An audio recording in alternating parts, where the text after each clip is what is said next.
Yes. Good Good morning, morning. everybody. Good Morning, morning. morning. Jack, how are you? I'm fantastic, big guy. How are you?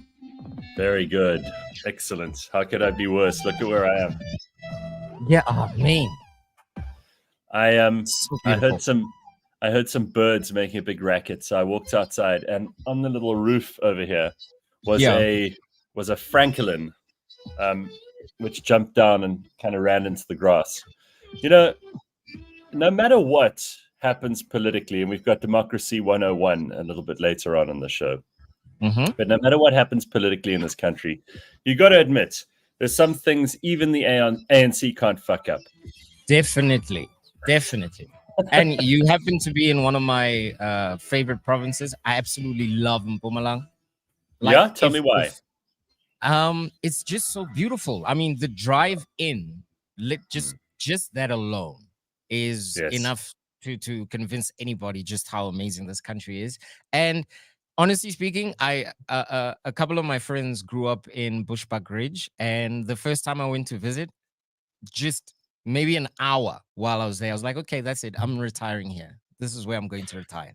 Well, I mean, it's green, it's fertile, it's Mm, arable and beautiful, and the people here are generous to a fault. I mean, I again, I'm dealing with people at one of these lodges who are obviously the most hospitable people in the whole world. So yeah, it's not necessarily true. I'm sure there are some disgruntled, grumpy, unhappy, miserable people all over Mpumalanga, just like there are all over every other part of the world. But certainly, definitely. I mean, to these American tourists, well, they're not tourists, they're here for a project, but to these Americans who are seeing this for the first time, you kind of appreciate your own country when you see it through someone else's eyes.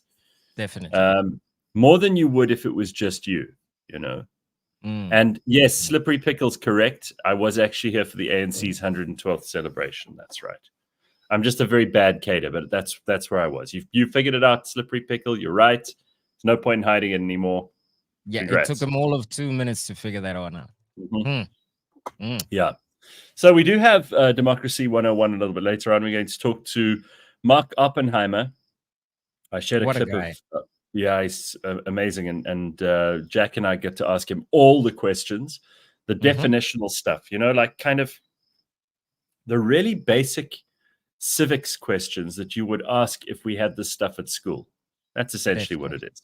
Mm. Mm. And And we get to speak to him for an hour. That's between 7 and 8 this morning. And of course, you can get it on a podcast wherever you are, whenever you like, and listen to the brilliant Mark Oppenheimer. That's coming up later on. You were going to say? I was actually going to say, like, a lot of us take for granted how uneducated we are about some of these Mhm. things, Yeah, and I think the conversation with Mark will definitely open a lot of it's most certainly opened my eyes, that's for sure. And definitely. as a result, I'm in a better position to understand the inner workings of the country that I live in, more specifically from a constitutional standpoint. So it's going to be great. Good. Yeah, we've got a lot to talk about besides that, though. I see that America's election season is kicking into high gear. They had the Iowa caucuses yesterday, which is where the Republicans are busy trying to figure out who they want to vote for in those Iowa primaries. Mm, It's never really been a good indicator of who will be president, though. As I recall, Clinton didn't win in the Iowa caucuses, and the name Comeback Kid comes from what happened much later on with him.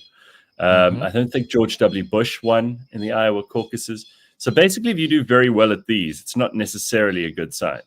It's not a good poll. It's one of those things you actually don't want to win, seemingly. Well, necessarily, because there are others who have won the Iowa caucuses and gone on to be president, but they are few and far between.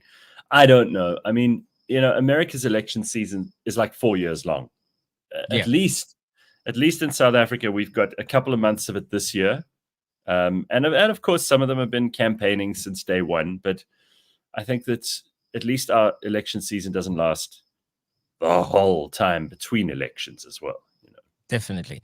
Whereas in However, America, they do. the political landscape in America can be extremely confusing. Like there's senators, you've got the House of Oh my God. Representatives. It's like it's everything in America has to be extra. Like if it's not big, it's not American. So the more Well, confused it is, the more Americans love it, seemingly. so imagine if we also had to vote for our premiers on the ballot in every province. Imagine if Mm, we also had to vote for judges, which they do in America. You vote for your judges. So That's crazy.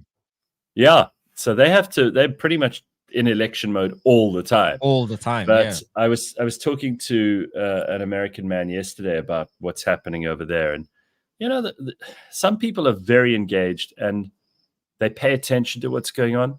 hmm I always think like there's a healthy kind of Goldilocks zone where you are interested in politics, you know a lot about what's going on, so you're not an ignoramus. You're hmm informing yourself so that you know what you're voting for or what you're voting against. hmm You've got to be aware. You got to be um, let's just say attentive, careful about politics, because otherwise you'll just get bamboozled by everybody, right? You won't know what the Yeah. hell's going on. But then hmm there's a point where you take it too far. And I think we've got to try very hard, I certainly do on this show, to make it interesting and informative and useful. But I don't want to be one of those people who talks politics all the time.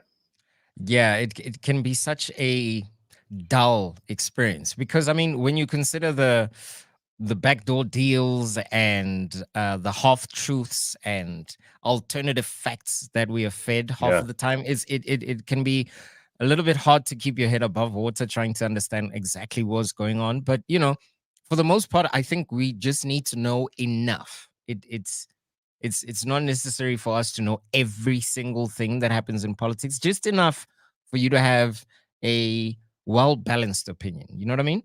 right. Absolutely.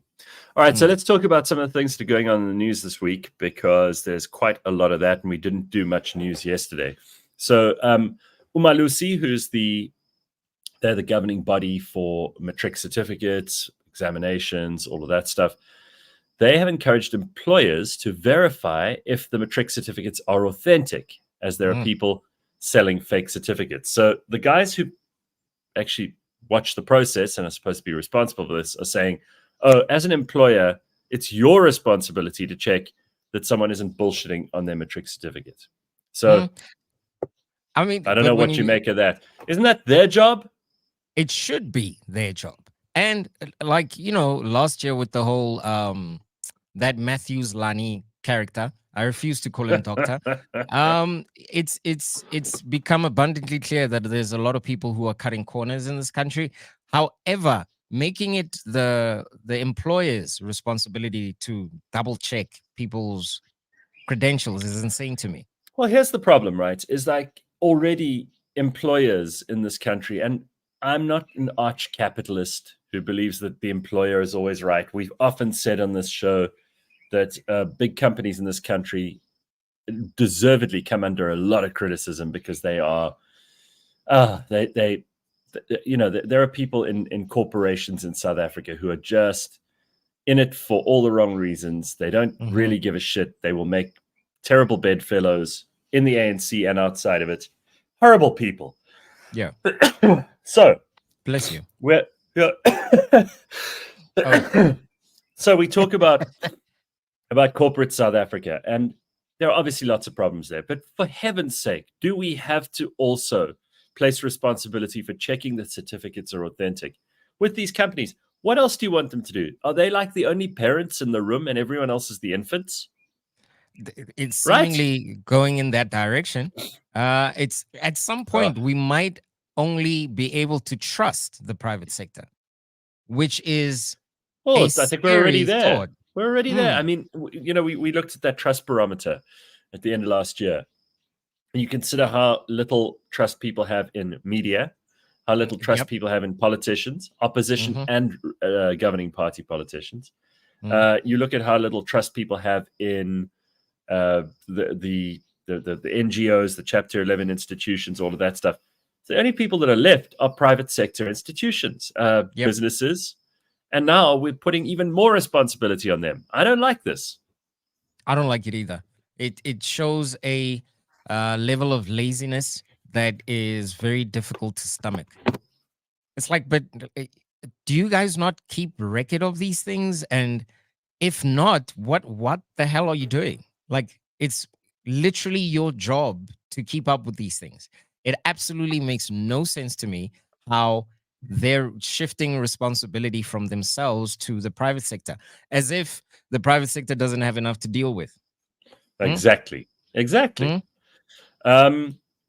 I also think that we do have this parent-child relationship between the government and the people of this country. And I see in Times Live yesterday, this is the headline on the Times Live. It says there, half of South Africa's population are 100% dependent on state welfare.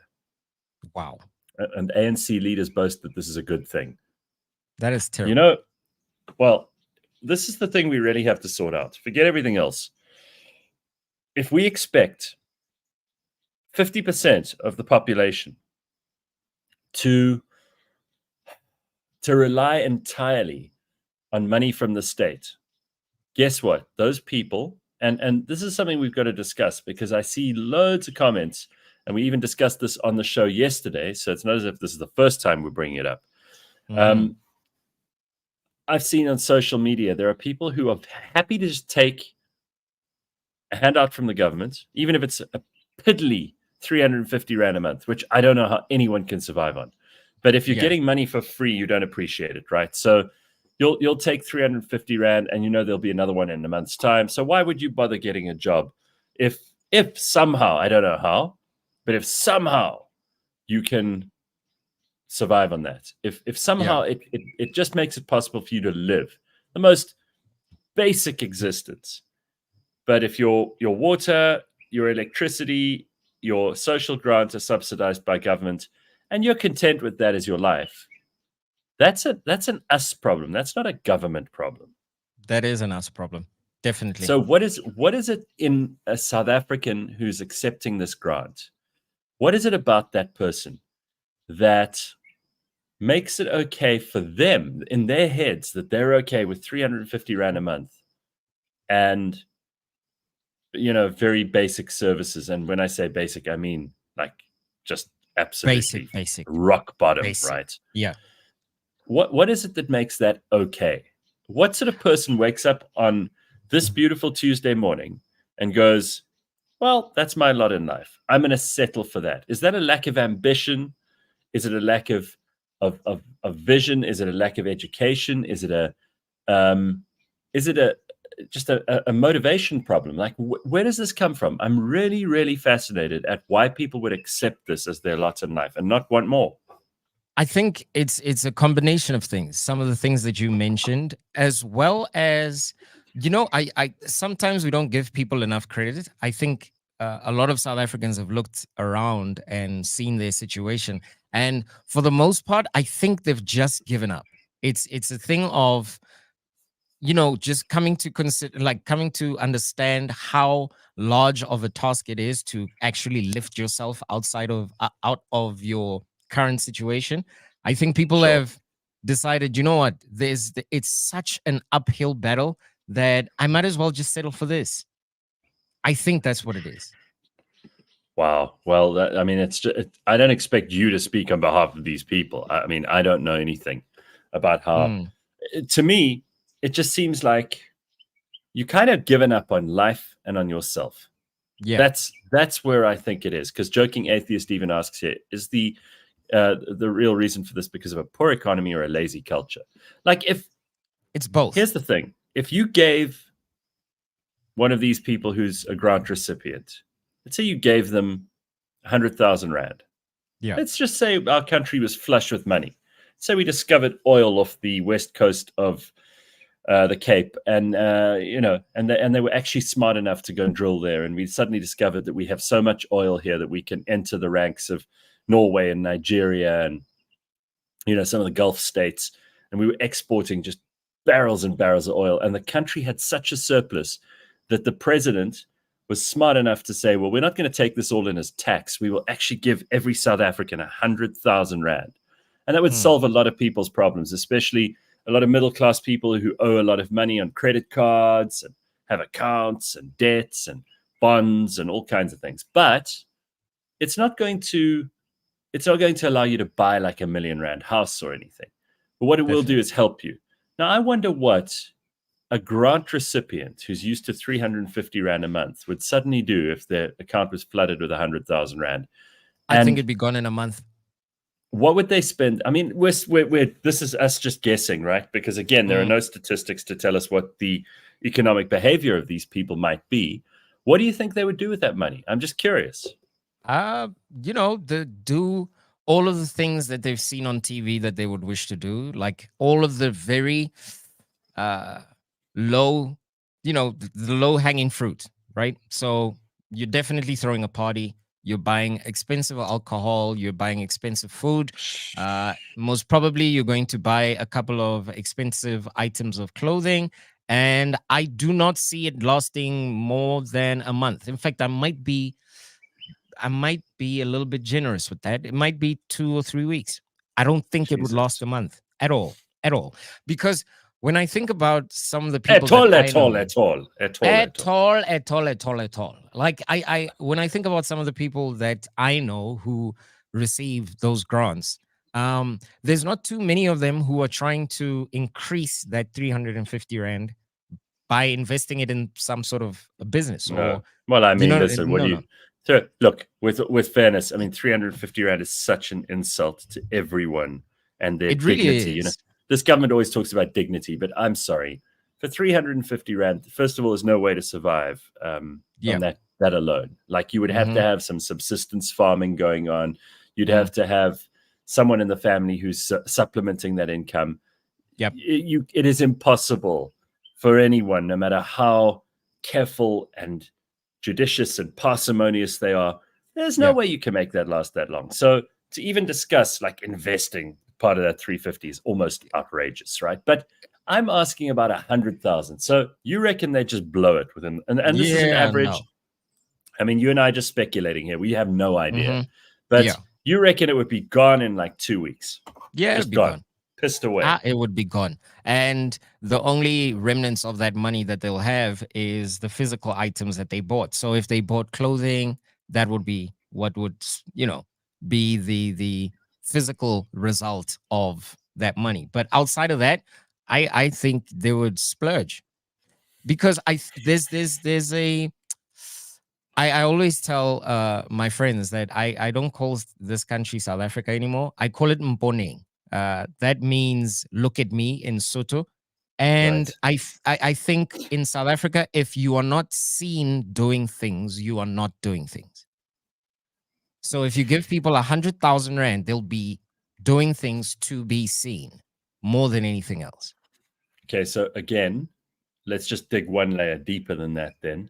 And I promise we'll move off of this subject in a minute, but it's perplexing the hell out of me. If that is the motivating force, if that for somebody if that would make them happy, even if it's just for like a day or two. Yeah. Why do you think someone's life, and again, listen, I'm not one of those people who says you shouldn't have nice things, you shouldn't be able to spend your money on stuff that you really want. I'm all for that. I mean, hell, I there are some things that I really like, that I collect, that I've bought, that give me huge joy.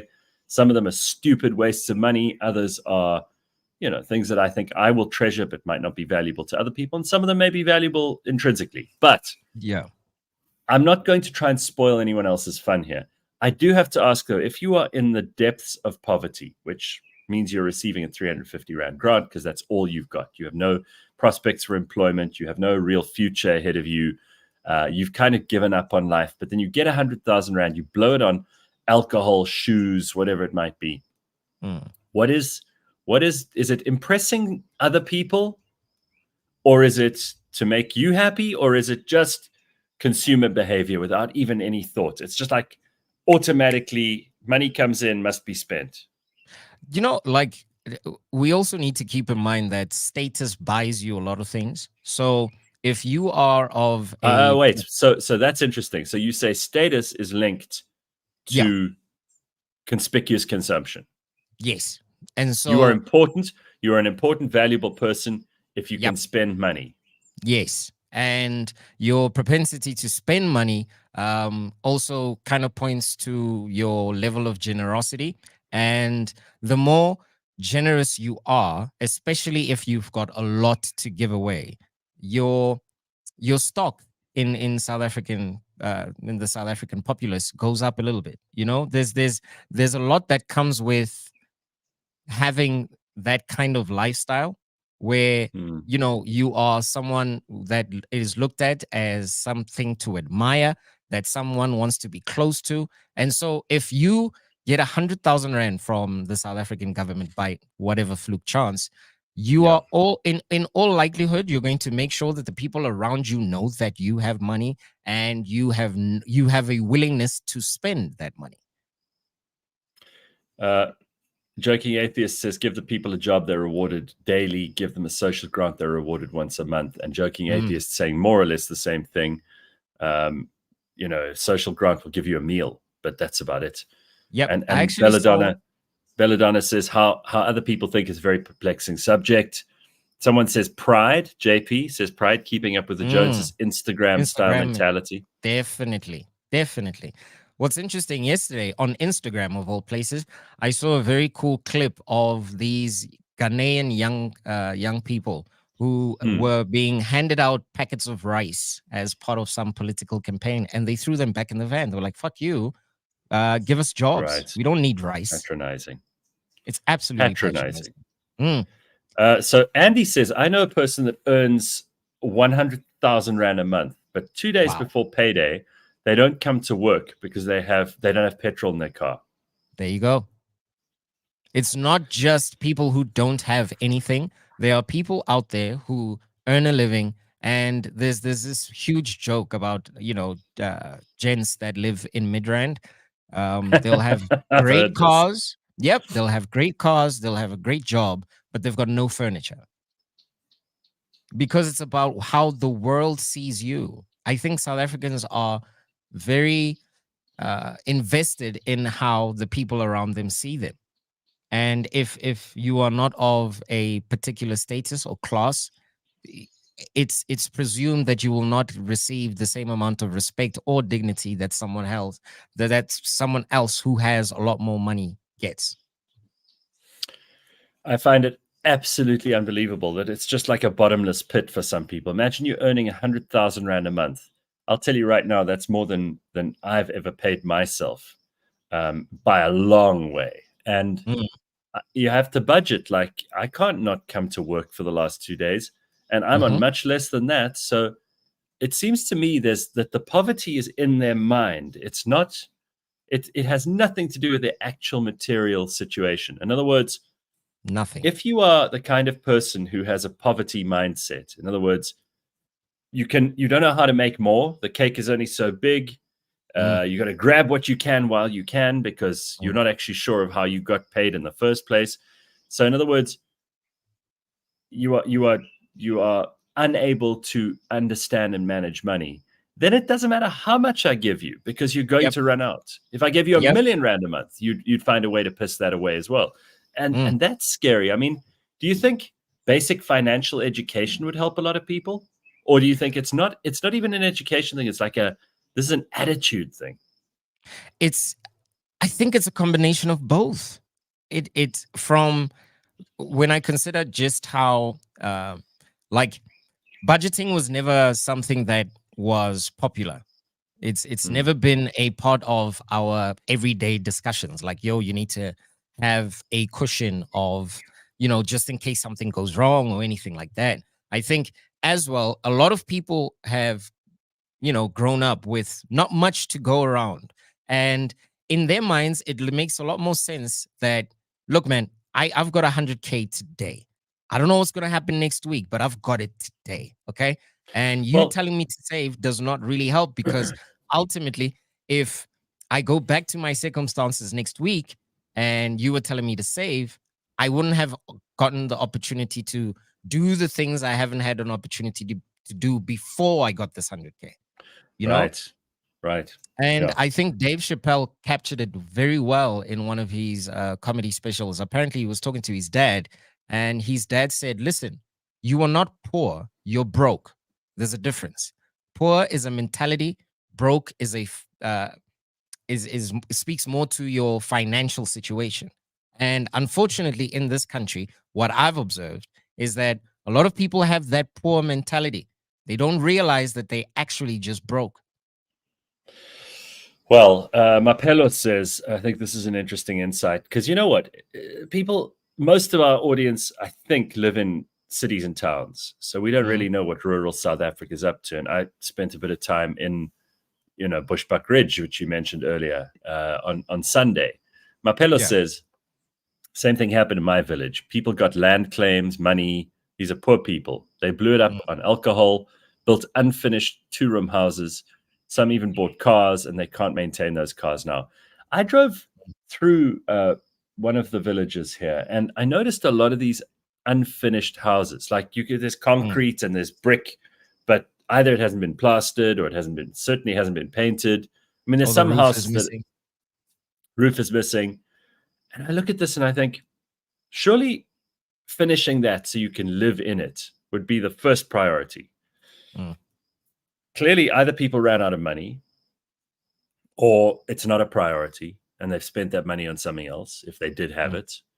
It boggles my mind. I don't understand it. Like if I were living in a house where I still had bricks and mortar and it was unfinished and the wind blew in through windows that hadn't been put in, and you can't live in a house like that.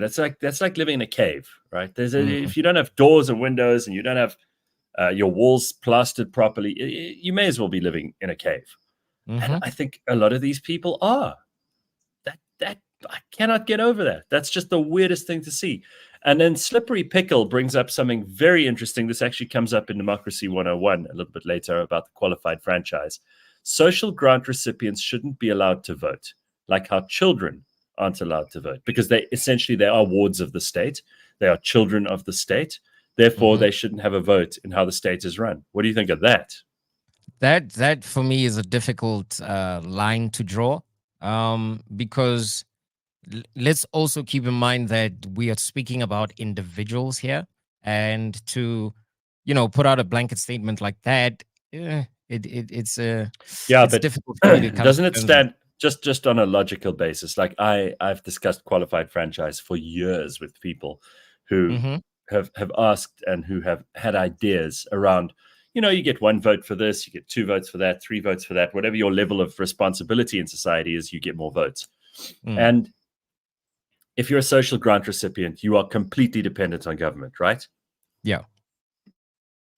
And yeah, there is some merit to it. It's just in practice, it becomes a lot trickier because, truth be told, there are some people out there that are actually using that 350 rand to, to some extent No, change but their that's not the point. It's not the circumstances. point. Yeah, I yeah. don't care. I don't care what you're doing with it.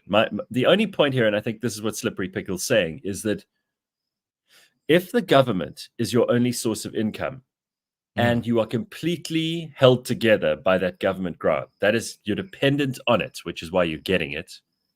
Doesn't matter what you do with it. You, by virtue of taking money from the government, instead of paying taxes, you lose your right to vote because you're not contributing to everyone else. You're only taking for yourself. Therefore, you are not responsible enough just on the basis that you're taking a social grant. You're not responsible enough. You are not, and because you can't control the means of your own hand in the pot. In other words, if you are not the person who's making the country bigger and creating income and wealth and employing people and starting a business, delivering a service, creating some kind of product, if you're not doing that, then how can we let you have a say in how the government works? Because you'll just be taking more for yourself by definition. Yeah. There's a good argument for this. There is. And come to think of it, like you'll in all likelihood just vote for the political party that gave you that social grant to start with. You in Right. all likelihood Whoever gives you the most money. Yeah, you'll remain unbelievably loyal to that political party. because of what you're receiving. I think there is some merit to that. It's just something I'm gonna have to think about a little deeper. But yeah, I think yeah, I can Okay, see so that. I feel like we've been It could talking work. about this. I feel like we've been talking 2 days straight about this. So let's move on. Yeah, But yeah. we do. Just by the way, we do get into some of this with Mark Oppenheimer in the second hour this morning. All right, it's Mm, 6:30. Let's take a look at some of the other stuff that's going on in the news. This is quite an interesting story. Apparently, scientists in the UK are researching ways to deal with potholes for good. So, at mm, the University of Cambridge, they have looked at projects including a digital map of where all the cracks and potholes are to roads that self heal with resilient materials. One team is working on gathering data gleaned from the sensors of modern cars to digitally map out the holes in a country's roads. Because these days your car can warn you if you're going on a bumpy road. There are a lot yeah, of yeah, these yeah. very advanced cars that can tell you how close or far you are from everything. Hmm. That will be able to map the terrain in front of you, that kind of stuff. So Yeah, it's not as if human beings will need to report this stuff. yeah. And And it is. frankly, even human beings reporting this stuff is not such a bad thing because I mean that's how apps like Waze work, and I find Waze just absolutely the best app on the market when it comes to getting somewhere. It tells you Very everything true. about your route. It really Um, does. Scientists walk through a virtual reality simulation of what sensors are capable of picking up on, which even includes the size and position of a pothole. With cars becoming smarter, this team at Cambridge believes they can gather enough information to help them get a much bigger picture of what the problem is, rather than using a few expensive vehicles with specialist scanners. And they've developed a robot at Liverpool University, which uses AI to identify potential potholes, and they'll start testing that in public roads all over the UK shortly. Other researchers have been working on materials that can withstand more wear and tear, weather. They can self heal, which means these materials are able to create like extra elasticity, Yeah, expand into cracks. They can pull various molecules from around them in order to build new molecules. I mean, it's amazing what can be done now. And the yeah. team has been working on self healing concrete. One method involves capsules within the road surface which contain a healing agent. When Mm. ruptured by a crack, the healing agent comes out and fills it. Another researcher is investigating thermal properties of materials that can be added to our roads so that they can maintain constant temperatures, cool in summer, warm in winter. That What do you would think be of that? amazing.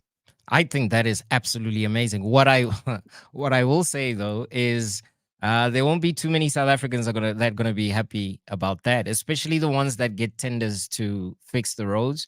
Because Yeah. Gareth, it's crazy. So from the time I was smart enough to actually know what tar is and all of this stuff, my dad used Mm, to point out this road that we'd use on the way to school. Like without fail, every year, the moment it starts raining, there's potholes everywhere. yeah.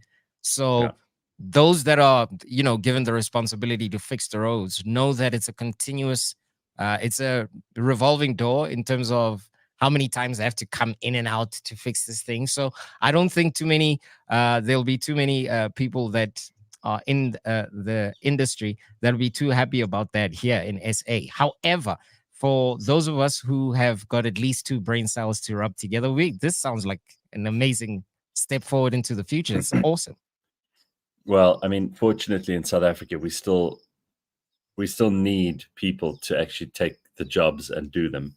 And Yeah. luckily we have, because of unemployment being as high as it is, we have lots of people who would make for good laborers to fix these roads. And thank God, then Mm, they'll earn some money. The roads will be fixed, but at the same time, it's administered so badly that you almost wish a bit of AI was in control of this. I saw such a definitely. funny video yesterday of like people at the airport throwing luggage around, those luggage handlers. Hmm. And it said the caption underneath was, "This is why robots and AI will eventually do these jobs." Because these Yeah. guys are like taking people's bags and like throwing them Just chucking them. violently against things. Yeah, yeah. And you always Mm, wonder, like, I don't know about you, but every time I've pulled my bag out on the other side, first of all, I'm relieved that I actually got my bag back. Second of yep. all, you always check straight away if it's been broken into. And the third Mm, thing you check for is like the damage to the actual luggage. Now, I don't understand how anyone would buy expensive luggage. Like you see people buying these Louis Vuitton bags and all the rest of it. in South African airports, they are Mm. going to destroy your stuff. Even if you wrap it in plastic or whatever else, it's a nightmare. Why would you want to Yeah. put something so valuable in the hands of people who just don't care? And I wonder if with roads and potholes, we'll ever be able to implement some of these things, which would, I suppose, just, take that out of people's hands. I would hope so. And truth be told, some of these jobs, like as you mentioned, at the airport, if we're being honest, that shouldn't really be a person's 9 to 5. Like that really isn't a job. Like some of the security guards that I've come across, like they just literally sit there the whole day and press a button and open a gate and then close it, and that's about it. So I don't know. Like No, I feel like sure, people need to security be guards. given, they need to be given jobs that you know give them a bit of dignity. That way they know that they are contributing to but the country in a real sure. way. But then there's a responsibility on them to be able to deliver services, to be able to do jobs that Definitely. actually are valuable. Like if you can't do anything useful and you make yourself unemployable because you have no skills, or your attitude is very bad and you're like one of these people who sit on their ass rather and receive a grant, to go back to that, then why would anyone want to employ you? Yeah, right? Definitely. Because you're going to be a shitty employee, that's for sure. So I love this. Joking Atheist says there's a new Russian AI application called ChatKGB. It's asking all the questions and you are obligated to answer them. We will ask the questions. Yes. Yonda says, I've been in Joburg for 5 days. Oh, good. Because Yonda's always telling us how the rest of the country is fantastic. I mean, that Cape Town's fantastic and everything else is rubbish. Yonda says, everywhere I go, there are potholes in Joburg. And yesterday, even I saw dams on the road. There are robots off all over and derelict buildings. I miss my country, Cape Town. Yeah, Yonda. Welcome to the South Africa that you thought you'd moved out of. This is the ANC South Africa. So this is the Wild Wild West. Welcome to it. Yeah. So Yonda again making the case that the ANC shouldn't be in charge of anything, let alone social grants. I actually don't trust anybody that believes that the ANC should be in charge of anything. I can't take you seriously after you say that. Seriously. You've disqualified yourself from having any conversation with me by saying that the ANC is a great ruling party. Gareth, did you see they were handing out what's this, chicken licking to a bunch of young South African people? Yeah, we actually showed a picture yesterday on the show that was shared on social media. Well, is it? I mean, it is. Again, what's the difference between giving these people a 350 Rand social grant every month or giving them a bonus if they come to the ANC's birthday party and they get some chicken? What's wrong with that? There's a lot wrong with that. I don't think if I were to start talking, you wouldn't be able to get me to shut up, honestly. So why does it bug you? Why does it bug you? Because I think we've been talking about this already for the first half hour, but why do you think this is? Why do you think it's wrong for a political party to give people a meal at their rally? Because it's patronizing. It is condescending. So if it is those things, then why do the people accept it? Truthfully, given the position that a lot of people are in, most probably some of them haven't had, that might have been their only meal for the day. And it all, for me, it's about the landscape that the ANC has put us in. And then instead of solving the actual problems, they just put a Band-Aid over a bullet hole. And it's just hard for me to reconcile the idea within itself. I don't think political parties should be allowed to hand out those kind of things at all. Have your rally or your party or whatever, and have people come through and meet up with you, but you should not, by law, be allowed to hand out any type of package to potential voters. I don't think it should be allowed at all. You've just ruined the ANC's whole campaign. Yeah, because ultimately what it'll have to become about is that you're going to have to show up and tell us things that we actually want to hear. You're going to have to give us more than just, hey, I've got 2 pieces of chicken to give you if you come to the stadium. No, fuck that. Tell me exactly how you're going to make my life better. How are you going to change this country? How are you actually going to fix your mistakes? Can we start there? Well, Wendy says, may those words ripple beyond this echo chamber. I think this is such a valuable point, because often we'll talk about these things and, the rest of the countries, maybe not. I mean, I do think there's so many people are listening to like radio, reading old kind of news delivery systems. Maybe they're not having these conversations. May those words ripple beyond this echo chamber and reach the ears of those inclined to vote for the party who doesn't care about the people of this country. It is my experience that you change these things one person at a time. Mapello says that doesn't look good for Chicken Licken. Maybe not, but it doesn't. I mean, for them, it's like, sure, we'll do this contract. What's the difference between that and catering for your party at your house? Definitely. To them, it's just business. Yeah, it's just. I love this. Sorry, joking atheist No says, on a serious note, Ace Magashula said that he is not going to allow vote rigging now that he has his own party, implying that they had vote rigging in the exactly. ANC. We've got another Figile Mbalula on our hands. Yeah, finally coming out with the truth. Yeah. Now we know what was going on before. Unreal. Yeah, which is why it's like you cannot trust these people. You can't. You just can't. Well, it's not just us, because HML says here, in other news, a local council in the UK spent £7,000 on a new bathroom in their building with heated toilet seats, etc. Just what the people wanted, heated bogs for government. Again, government is a sure way of making everything more expensive and much less reliable. Yep. On any given situation, and this is where I have an ongoing argument with the capable state people who say, well, if we had an efficient government that knew what they were doing. I don't think there's such a thing anywhere in the world. I just don't think there is. You don't think so? Like anywhere? Like totally? No. I think there are slightly better and slightly worse ones.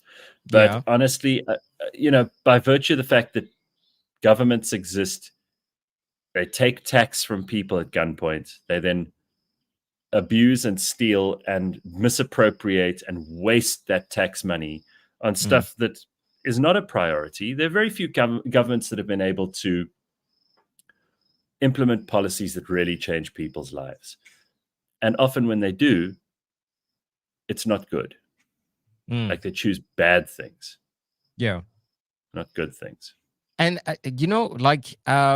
of late, I've become a very big fan of Russell Brand's YouTube channel. And he points out a lot of really interesting things, like especially about this decentralized government, like where, people are left to their own devices, essentially, where you as a community make up your minds as to what type of life you want to live.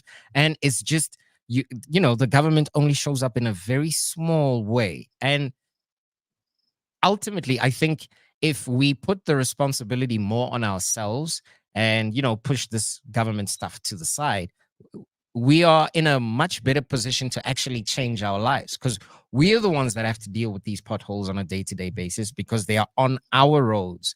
And the only time you'll ever come into contact with a government official is when you are perhaps at one of these rallies. But 90% of the time, we only see these people on TV or listen to them on the radio or whatever the case may be, but we do not come into contact with them at all. So I think our best bet is to just bank on ourselves, in fact, bet on ourselves, and bring about the change we actually want to see, because these guys are not going to do it. They're not. Yeah. So Tolo is agreeing with you. Tolo says, Mponeng is very true. The measure of wealth in South Africa is how much you spend. Yep. And, we use these buzzwords, generational wealth and all of this stuff. But a lot of us don't know what we're talking about, which is why, we've got a show in this country on television. It's called I Blew It. And I know it's not a specifically South African thing of people misusing the fortunes that they receive. But I think we have a longer list of people who'd be willing to jump onto that TV show because of how we spend our money in this country. And as I said, mpone, everyone, well, from what I've seen, most people just want to be seen. It's not enough that you have that money in your bank account. People need to know that you have it in your bank account. And the only way to do that is by going out and buying things that are It's indicative amazing. of that wealth. That is literally the opposite of what really, really wealthy people want. It's exactly. Opposite. It's like it's the polar opposite. The wealthiest people I know, you would never ever. They don't talk about money. Yep. They don't show how much they have. They dress like in the most ordinary clothes. They quietly do things that the rest of us could never afford to do, but they don't want people to know they're doing it. It's like the more you can keep quiet about it, the richer you are. There you go. That's exactly it. And I think the wealthiest amongst us are the people that understand that there's a lot more your money can do. It's not just about the instant gratification of, oh, I like that, I want that, I'm going to get it now. It's amazing. It's there's a lot more to it. And sure. I think the truest meaning for me personally as an individual, the truest meaning for wealth to me is having a place to sleep, having something to eat, and having a worthwhile pursuit for your life. Everything else can be added on the side of that. But those three things to me are what wealth is all about. And the longer you can extend that for the people in your immediate family, and in fact, let me just say your family, the more you can extend those three things, the wealthier you become, by my estimation. And honestly speaking, I don't buy into the narrative or the idea that I need to wear certain branded clothing or drive a particular car, or I'm not into that at all. I couldn't be bothered by those things. Is it nice to drive a 7 Series BMW? I imagine it is. But if we leave at the same time and I'm in my Kia Picanto and you are in your 7 Series, you might be a little bit more comfortable. But guess what? We're going to get to Bushbuck Ridge. That's the point. Yeah, it's like that's it. It's destination versus journey. You know, you have to have your eye on both. Some people say no, life's a journey, not a destination. Other people say no, it's a destination, not a journey. Actually, the journey is like living in the moment and trying to have a good life, spreading kindness, doing things for other people, having people in your life you can love, and as you say, having a purpose, a meaning in your existence. That's way more important. That is true wealth. And then the destination is like having goals in your life, like not waiting for the government to give you 350 Rand. It's just wild. Okay, so we've gone full circle here. Yes, we have. Vivek came last. Trump ran away with Iowa. So pivoted. I don't know what that, I think pivoted that's not a word I'm familiar with, OBY. So if you want to explain what that is. Never heard pivoted before. I think you just made that up. So that's interesting. That's what's coming in. It's mostly sad when people blow up their pension money and spend the rest of their lives poor. Yeah, that's also true. Like how many people in this country, I remember we did a financial education show once. And we had somebody in who was busy looking at a broad spectrum of South African society to figure out how many people in this country actually save for retirement for old age. And it's a tiny, tiny fragment, which means all those people are going to depend on not only the government, but on their own kids and grandkids to live. Yep. And we're not a society that saves. We're not a society that knows how to live off of a pension. You know, we're always spending more than we have and not saving anything, which is scary. I'm gonna keep saying this. It's important. If no one sees you, then you're not doing it. And to be honest, social media hasn't helped in that regard because you get to curate your life so that people can watch, and half of the time you're not living the life that you put out there for people to see. And people aspire for these hollow 2-second reels that just don't hold water. And right, for whatever reason, that's what everyone loves, and it's just shocking to me. Hey, if you are chasing clout today and you are hoping to get likes and get your video to go viral, if that would make you happy today, I hope it happens. But in the long run, that's not going to be enough. It will never be enough. It's not. And you know, So here, it sorry, it's go for ahead. me, it's you know, what I was talking earlier on when I mentioned that pursuit that you need to have in your life. If your vision is clear about what it is you're trying to achieve, you are less likely to be you know, put astray by, you know, some of the things that pop up in life. Like, honestly speaking, I'm not a morning person. I do not enjoy being up before the sun is up. But because How's I that go? How's that genuinely going for you, by the way? look, I'm not a fan. I'm really not a fan. But I find my goals so important. Like, I feel I genuinely have a purpose on this planet to entertain and inform. And I've put in the work to speak in a manner that is interesting, that people want to listen to, and I've put in the work for over a decade. Now, if at any point in time in that decade, you know, I woke up not feeling so great, or I thought to myself, shit, I have to be up before 4 a.m. this morning, I would have given up. But because it is a genuine, worthwhile pursuit, by my estimation, no one else's, right? Yeah. I'm here. You know, I came into the office, made myself a cup of coffee, and sat down so we could do this. And I'm going to continue doing this for as long as my brain can still work and I can actually physically get to where I need to.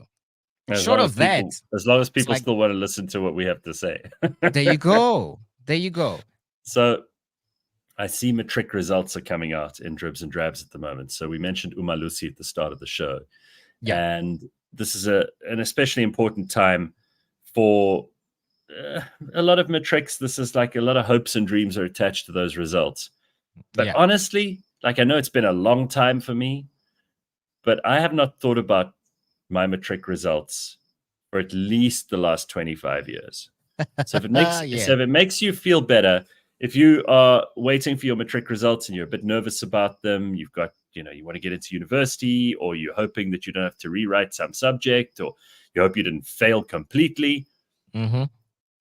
I know we attach a huge amount of importance to Matric results, but honestly, it's not that big a deal. And I'm not saying this to make a bunch of weaklings feel better about themselves if they're actually just lazy and losers. But I think that there are probably a few people who are, they've been told that everything hinges on your Matric, and it really doesn't. It doesn't. I mean, like, there's a lot of people that I know that did not do well in Matric, but they're living their best lives right now. It's Mm-hmm. you have to have a backbone, man. You need to stand up and go for the life that you want to live. And everyone has obstacles. Every single person alive has got some sort of problem in front of them that they have to deal with. And if your particular problem is the fact that you didn't do well in Matric, it's not an indicator that you should just give up. I It think should be. what you said just now about, like, people who you were at school with who didn't do so well in Matric, and they've gone on to have, pretty good lives, and they get to do some of the things they really enjoy doing. So what are you worried about? Like, again, Just keep it pushing. Just Matric, keep it because pushing. we both know that there are going to be a lot of kids all over South Africa this morning who are very, very worried about these Matric results. Just all I'm saying is, don't worry. It'll be okay. In fact, come to think about it, your life starts now. No matter what you Right. got in Matric, I don't care what your results were, okay? I Right. really couldn't give a damn. Your life starts now. Right. Absolutely. Okay, what else do you want to throw in before we wrap up the first hour of this morning and we get to Democracy 101 in the next hour of the show, which is very exciting. This is part of what we're doing in the lead up to the elections to help all of us make better choices, to be able to play a part in our own future. Imagine being one of those people who's just given up on your own future. What else do you want to talk about? We've been, speaking about politics.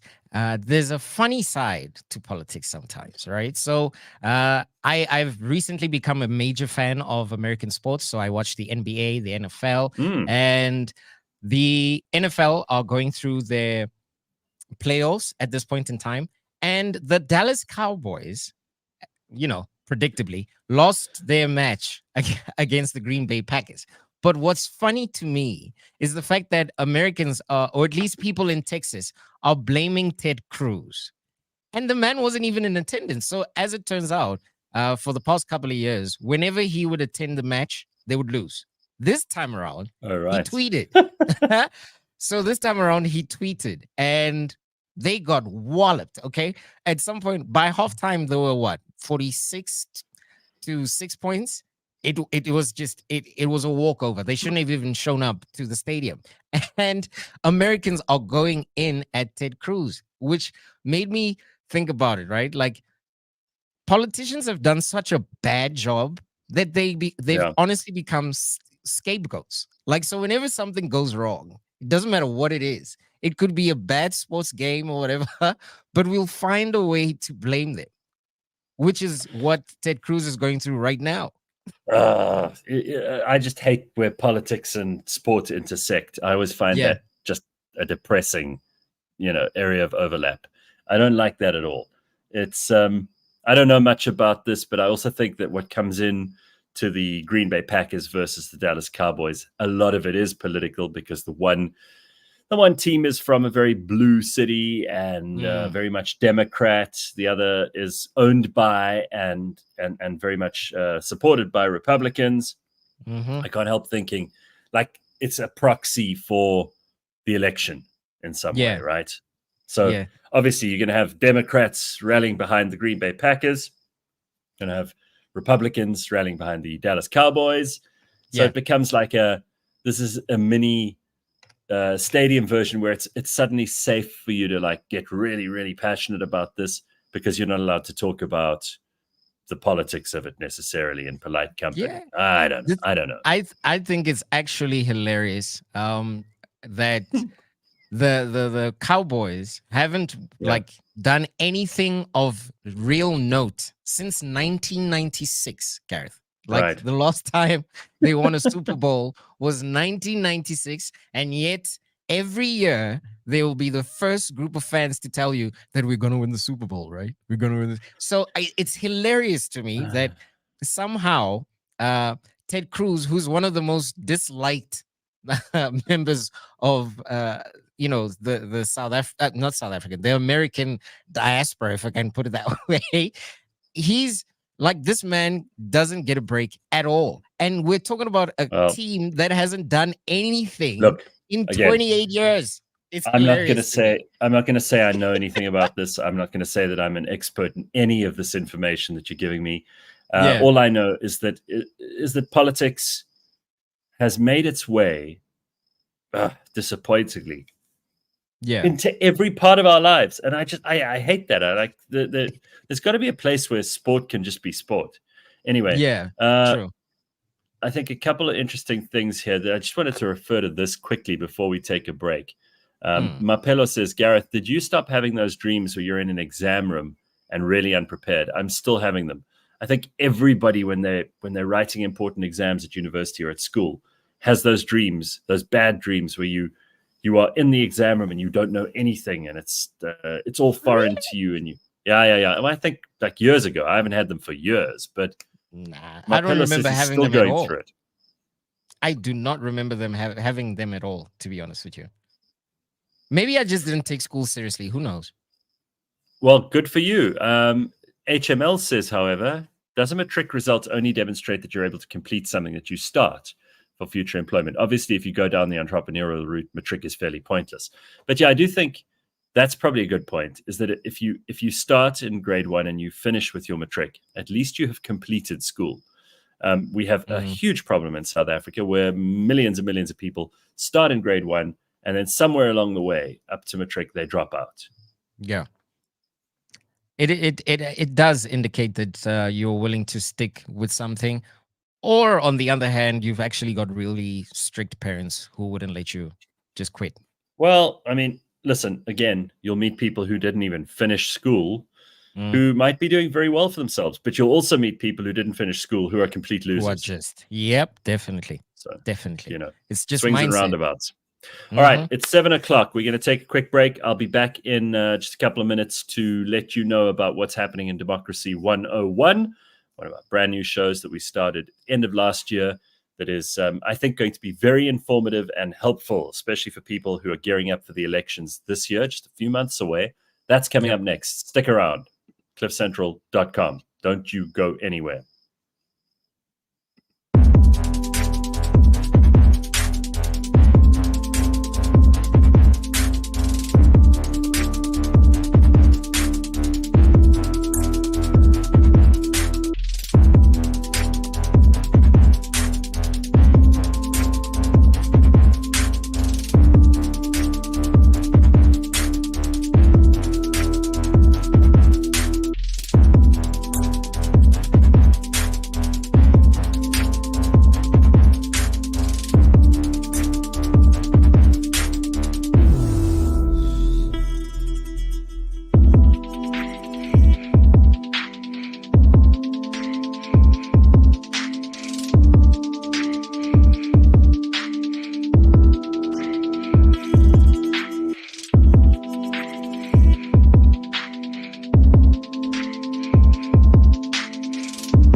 All right. Welcome to Tuesday morning on cliffcentral.com. Jack Motlanthe and I are here to keep you company.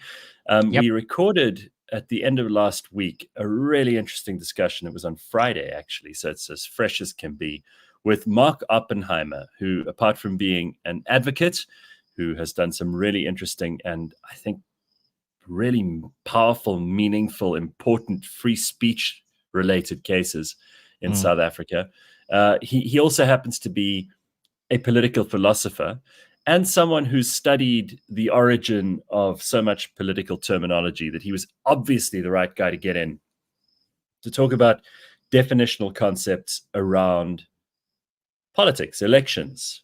We've got this important election year ahead of us. Part of what we try to do here at Cliff Central, we hopefully entertain, we hopefully empower, we hopefully inspire, but most importantly, that we give you information. And this conversation that Jack and I had with Mark, am I right, Jack? This was, I enjoyed this probably more than anything else we've done in the last couple of weeks. I thought this was fascinating. I think we thread the needle between information and entertainment in the perfect way. It's one of the that I'm not saying conversation. let's compliment ourselves. I'm saying the Oh, conversation with Mark. no, listen, Gareth, I'm going to compliment us. Okay, I think we deserve it. We did Okay, an go on. amazing job because we had an amazing chat with an amazing individual. I know I've said amazing a couple of times, but it really is because, and it also opened up my eyes to a lot. Like a lot of us just assume a lot of things about the world we live in. And the moment someone comes in and educates you and points you in the right direction, that can only be a good thing. I Only. certainly think this is helpful. So here Mm. it is, Democracy 101, brand new episode for you this morning, and a conversation with Mark Oppenheimer about politics, Yep. democracy. It's all happening right here. CliffCentral.com. Good morning. All right, it is time for another episode of Democracy 101. This is really where we get to grips with the definitional concepts of what exactly we're dealing with, because you can go out there and tell people, oh, you should register to vote, and they go, what for? And there are good arguments against and good arguments for it. For it, yeah, that's true. Then people say, well, what sort of system do we really have? Because people keep talking about democracy, but we're the Republic of South Africa. And what's the difference between our democracy and mob rule? And what's the difference between a constitutional republic, which is what we technically are, and just any old democracy? So we're going to talk to someone who really knows these things. And Jack and I decided to call on the very busy Mark Oppenheimer, who managed to find time for us today. So Mark, really good to see you. How are you? Yeah, fantastic. Always lovely to be here. And you are very busy. You've been in very, very exciting and interesting cases lately. And you're the guy who can help us figure out these technical definitions for starters. And then we can get into some of the philosophy, because I think it's fascinating for people to understand and to know where these forms of government and these systems of government come from. And I remember studying in political science in the 90s. Where all of this came from. Don't look at me like that, Jack. I said the 90s. All right. Don't. I was a child. Yeah, I was a child. You carry on looking down on me for that. But I remember we learned all about the different forms of government, systems of government, and structures of state all over the world. And it can be quite mind-boggling. We then expect ordinary voters, citizens, to take time out of their day to learn about these things. And they don't have time. So let's just begin with, because it's the most hackneyed, overused word. People say, we're even using it here, Democracy 101. It's our democracy. We must defend our democracy. Our democracy is what we fought for. What democracy is just mob rule, though, isn't it? Yeah, so there's a substantive sense of democracy where you start to add other stuff into the bundle in a minimalist sense. And so the minimalist sense is going to be whatever the will of the people is, that's what we do. And then we start to add in side constraints, because the people might have a pretty pernicious will. So, for example, like the people in this country wanted to execute murderers, for example. And then the state stepped in State versus Makwanyane, as I remember. And they said, no, you guys can't just do whatever you want. We're a constitutional republic. Proving right at the beginning, before we'd even had our first elections, as I recall, the case started before then and ended before then, that no, this is not how we're going to operate. Which goes against the thing that most people think democracy is. They think, well, if there are 10 people in a room and 8 of them or 9 of them decide they want to do something, so what? Where for the 1 or 2 people who didn't get what they wanted? They'll just steamroll over you. Yeah, so it's called the counter-majoritarian dilemma. So the idea is, what if the mob wants something pernicious, like executing people? So, and how do we protect minority groups that might be very unpopular? Well, we entrench rights. So the idea is that those things are a check on the will of the majority. So democracies don't necessarily have to have checks.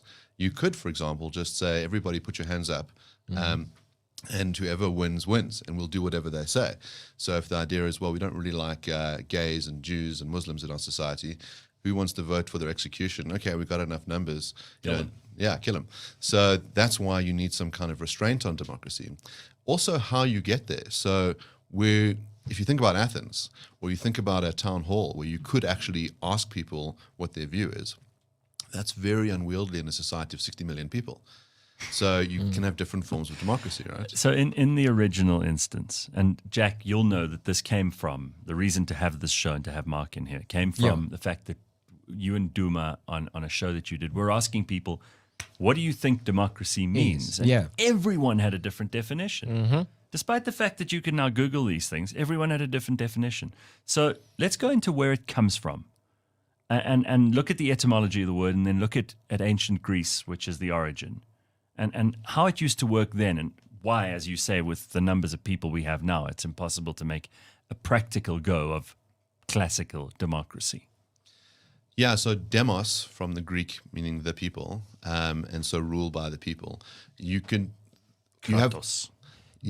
have these wonderful different thought experiments in Plato's Republic, where he says, what are the different kinds of governmental system we could have? And he has a really strong takedown of democracy. So he says, imagine that you're on a ship and you're trying to decide who the captain should be. He says, well, you could take a vote. And the person that is most likely to win is the person who is the most charming, the most good looking, the most popular, not necessarily the person who actually knows how to steer the ship. And so that's all fine and good when everything's sunny and the guy sort of pretends to move the wheel around. And then a storm comes, and then you realize, oh no, we've picked Gareth to steer the ship, and he's really good looking, but he doesn't know what he's doing behind the wheel. And then you think, wouldn't we rather have an expert? Shouldn't we rather have, Plato calls them philosopher kings? He says, well, the worry, of course, with having the set of experts running your country is that it's very small and people who aren't democratically accountable. Maybe they're going to take all the money. Maybe they're going to abuse their power. So he says, well, I've got a really good solution. We'll ensure that the philosopher kings have almost no wealth at all. They'll be trained from a very young age to kind of lead or steer lives. They'll get the best kinds of wisdom, and they will really care about the people. And there is a sense in which Plato's idea of the philosopher kings lives on. So you might think it lives on in the judiciary. So judges don't earn a packet of money. They really care about truth and justice and things like that. And they're this check on the will of the people, like you mentioned in Makwanyane, where the judges say, we don't care that the people want to execute people. We have a constitutional right to life. We're not doing it. And so we're going to use the philosopher king's wisdom. All right, but Plato almost read the future. And we those very scenarios that he was talking about on the ship are precisely the means by which we seem to elect leaders now. I was talking to a group of women when George W. Bush and Al Gore were running against each other for the US presidency. And the women were all saying, we like Al Gore, he's better looking. I thought, this is actually the best argument against women having the vote, what I just witnessed, right? Yeah. Now, I don't mean to just be controversial for the sake of it, but sure. Does everybody deserve a vote? I know that's what we fought for in South Africa, is everyone gets a vote, one man, one vote. Freedom meant that. The franchise was the ultimate goal there. But it seems that it hasn't made us happier. Why is that? Yes. So I suppose one of the things you've got to ask yourself is a system of government aimed towards maximizing happiness? What is the purpose of your government? One thing you might take the view of is that governments have been behind so much suffering in the world. If you think about how many people have died at the hands of government, especially the ones that claim to be there for the people. So if you think about everybody should share and everybody's going to be in this together, and that's a system which has led to the deaths of 100 million people. Jesus. So you might think that it is better to have a lot less government. There's this classical Republican idea of limited government, that only those core functions where it's necessary to have the states involved, like your police force, like your judiciary, like your roads, maybe that stuff should be done by the government. But other areas, government does very badly, very crookedly. And so you might want a lot less room for that kind of stuff. You might say that the idea of direct democracy is a good idea on a small scale level. And so you can imagine small communities making decisions for themselves. There's this idea that we must impose everyone's will on everyone all the time, and that's generally going to make people unhappy, as opposed to allowing them to self-determine. How would you suggest we would go about attaining such a thing? Like, would it be in our best interest to try get communities to come up with their own constitution in a sense, and then look at it as a federal kind of thing where everyone kind of does their own thing, but we have a guiding principle on how to treat one another? Would that be a better solution? Don't we already have some of that to some degree? Obviously, we can't make national laws. But I mean, if you look at body corporates and estates and, cluster housing, these people have an agreement. This is how everyone will behave. There's some sort of enforcement of these things, whether they're right or wrong. It can lead to all kinds of trouble, obviously, just like the national laws can. But that's already happening, but it doesn't necessarily make for a political society. Well, I run this philosophy discussion show called Brain in the Vat, and we had on a guy called Mike Humer, who's an anarchist. And he says, let's take that body corporate model, which is entirely private. So he says everything inside that society is private. The state has nothing to do with it. They build the roads, they maintain the security, everybody pays in their levies. If you don't pay, we evict you, okay? And then you become part of someone else's society. And he says, that's how everything should look. So, and in some senses, that is what it looks like for a lot of South Africans. So I mentioned some things that the state does. It also does other things like schooling and education. My bet is that you don't use the public sector, use the private versions of those things because they're much better. You don't want to die in a government hospital, and you don't want your kid being indoctrinated in a public school or not getting an education at all, or not having their teacher be there for 3 years of their 12-year education. So you pay someone private to do it. Yes. And you have some of the best private resources in the world in South Africa. So in some senses, we are living that anarchist dream already. There's just this parallel public state. And it's shrinking because of by the way, you incompetence. don't have the option of not paying for. Yes. Because they will take your money at gunpoint. Yes. So in other words, the state has this monopoly on violence in a particular way, which is that it's all fun and games and we love you until you stop contributing towards keeping us going, in which case we'll put you in a jail cell at the barrel of a gun. Sounds fair, right?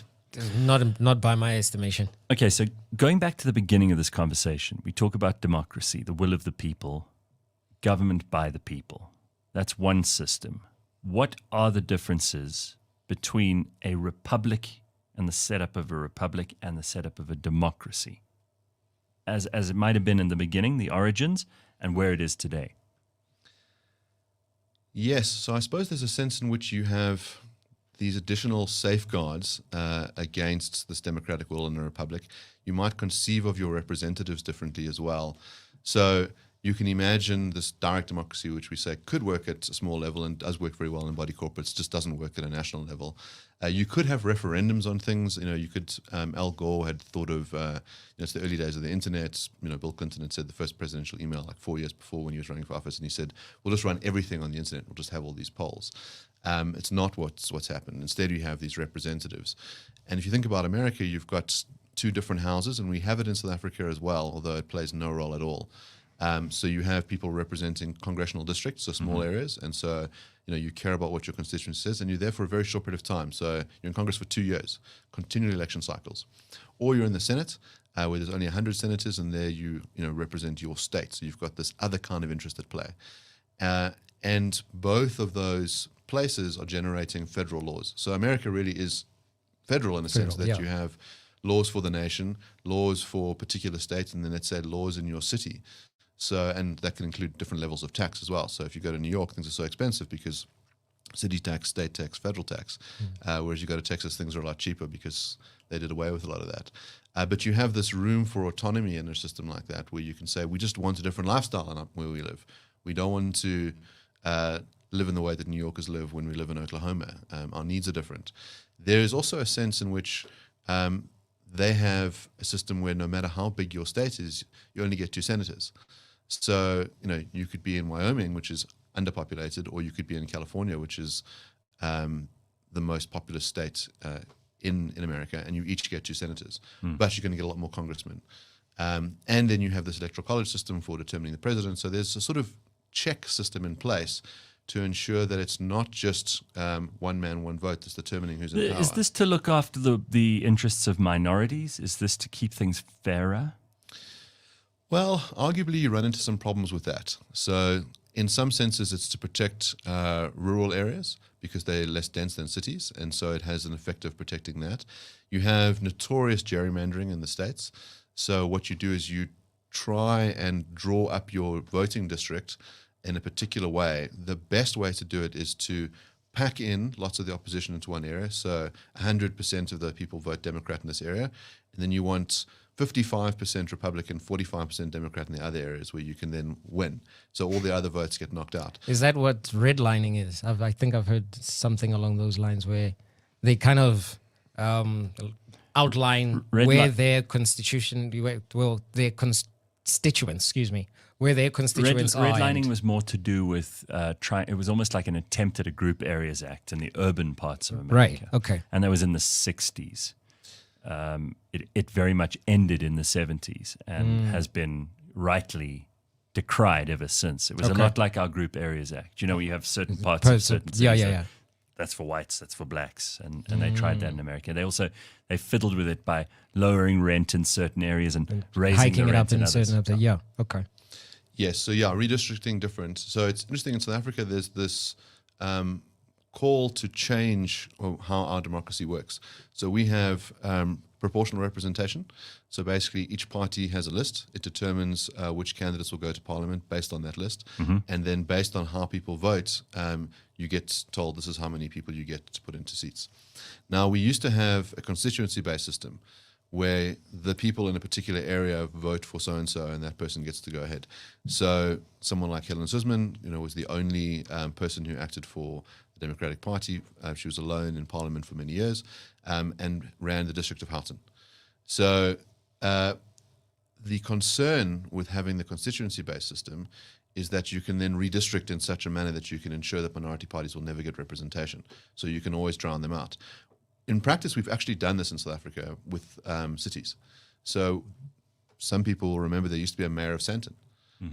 We now have a mayor of Johannesburg, which governs this gigantic area with people who have very disparate interests from each other. It's not clear that those that live in Soweto have the same interests as those that live in Sandton. You might want someone who has, But okay, so which is optimal for South Africa? Because for the politicians, what's happened turns out to work well for them, particularly for the politicians who are gerrymandering and who are trying to squeeze out the minorities here, there, and everywhere. And we know they're only interested in being re-elected. And very often on the party list, it depends where you are on the list, whether or not you get a position. So there's a lot of jostling for power there. But what is optimal for the citizens? Do you think a constituency-based system or a party list system is preferable? So the ideal is that you can hold that particular person to account. So you can say, I know who my representative is. And Jack is my guy in Sandton. If Jack Motlanthe doesn't win the election, then someone else will. I'll know who that person is too. And I'll be able to go to their house and complain if my electricity's off. That's the idea. Now, there's a couple of difficulties with this idea. So first of all, we actually have a system like that at a municipal level where you've got a ward councillor, and so you can see that guy's face on a poll. Right. And we also have a top-up PR system so that you don't have the gerrymandering imbalances.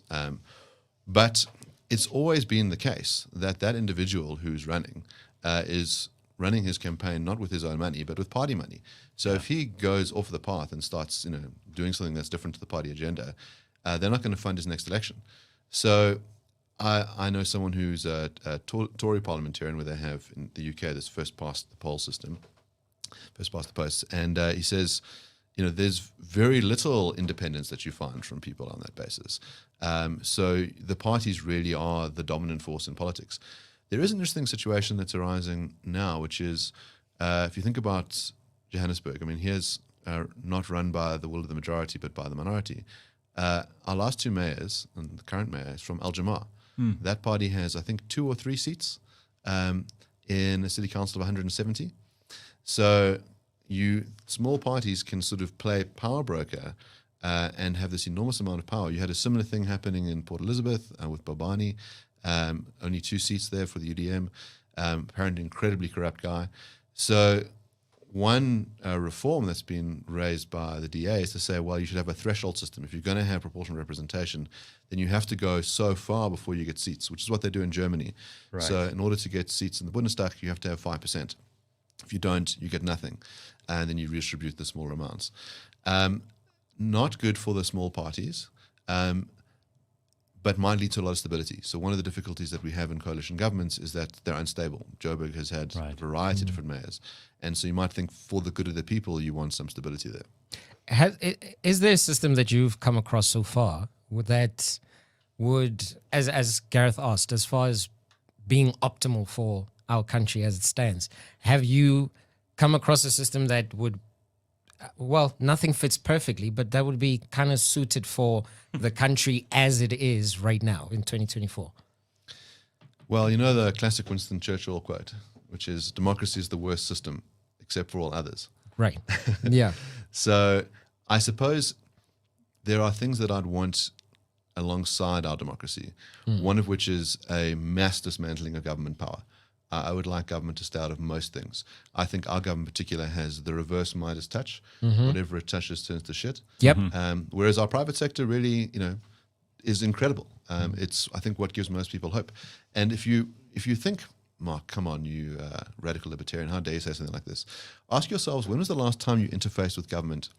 It's probably at Home Affairs Office because you had to. Yeah. And it was incredibly Although so many unpleasant. of the banks have even taken over that function.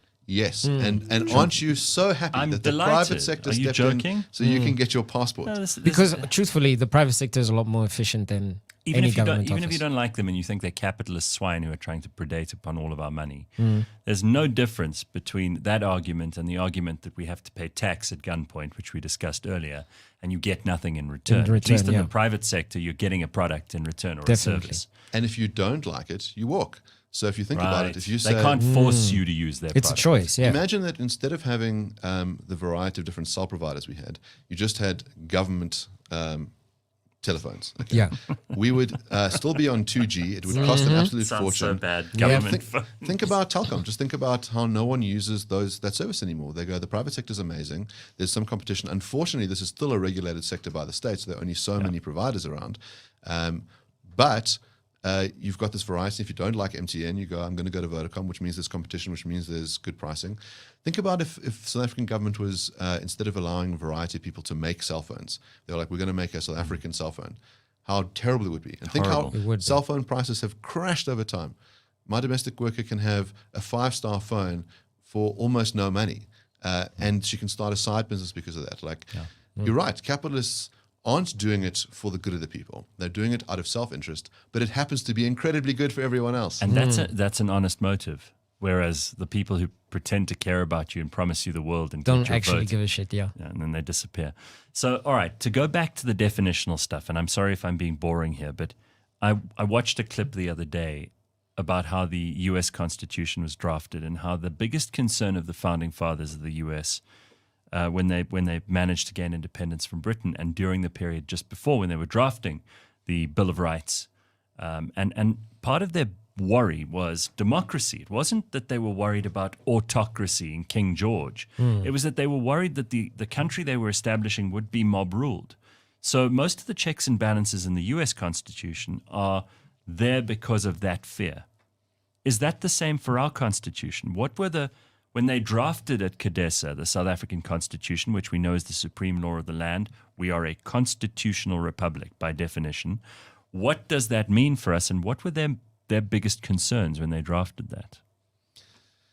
It's very interesting. I mean, I think South Africa comes out of a time of an oligopoly. So you had a very small group of people running the country. You had most people disenfranchised of the vote, done in a racialized manner.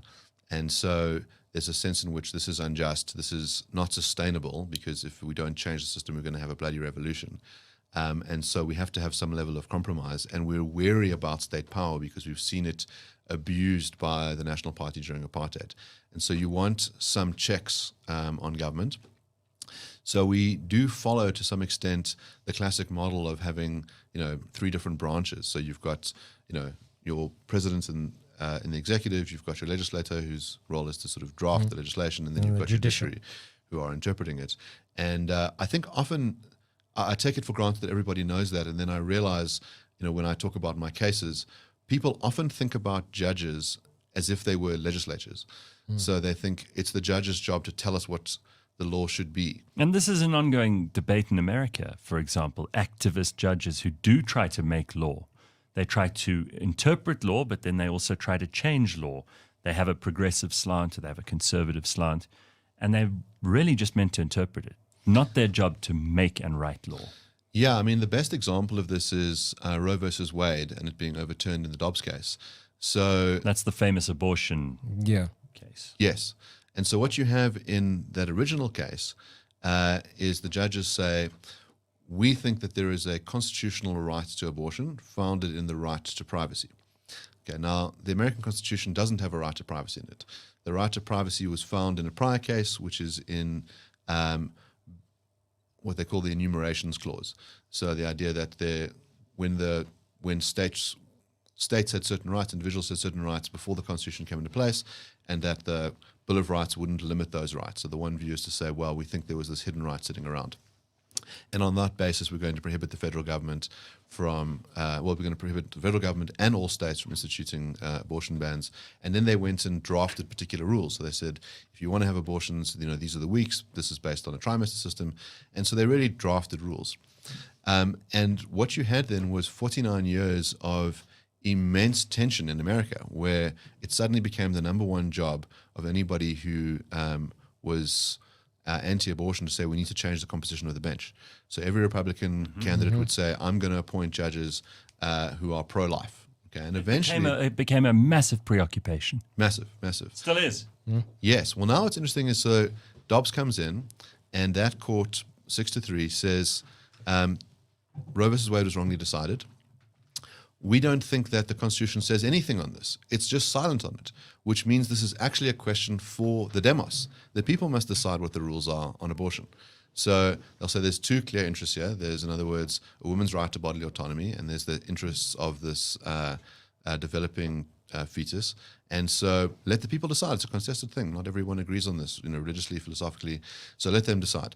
So they don't ban abortion, which is how the press sort of dealt with it. They basically say, we're removing the prior rule, and every state can make its own rule. And what's happened is that you've had democracy in action. You've had a whole bunch of people vote on it. And surprise, surprise, what have they done? In the votes on their constitution, they've said, we want to entrench a right to abortion in our states. Oh, my God. So people could make that decision themselves. Also, the federal government, if it gets the numbers, could make a federal law using the will of the people to say there is federal protection of abortion. It could go the other way. You could have a variety. So in Texas, for example, they've produced legislation which says you can't get an abortion after 6 weeks. In other states, you can get an abortion up until birth. So you've got this variety. If you don't like living in one area, you can move in the other area. But Mark, it's not just the role of government to make laws and to enforce the laws or to interpret the laws, the three branches that you've spoken about now. Our law is the Constitution, and it also creates the structures of government. So we have Chapter 11 institutions, Chapter 9 institutions. We have various things, various creations that are there to also protect and conserve democracy and look after the rights of minorities and make sure that there's at least a modicum of fairness and checks and balances happening. Do you think in South Africa there are sufficient checks on things like the executive? Because people have started to just expect that the president can rule by fiat. And in many cases all over the world, you see executive authority being abused like this. Is our Constitution able to prevent that kind of abuse here? I'm going to take you back in time a couple of years to a very dark time in humanity's history, back to 2020, where basically overnight, whatever your country's constitution said didn't matter. States said you can't leave your house, you can't run your business.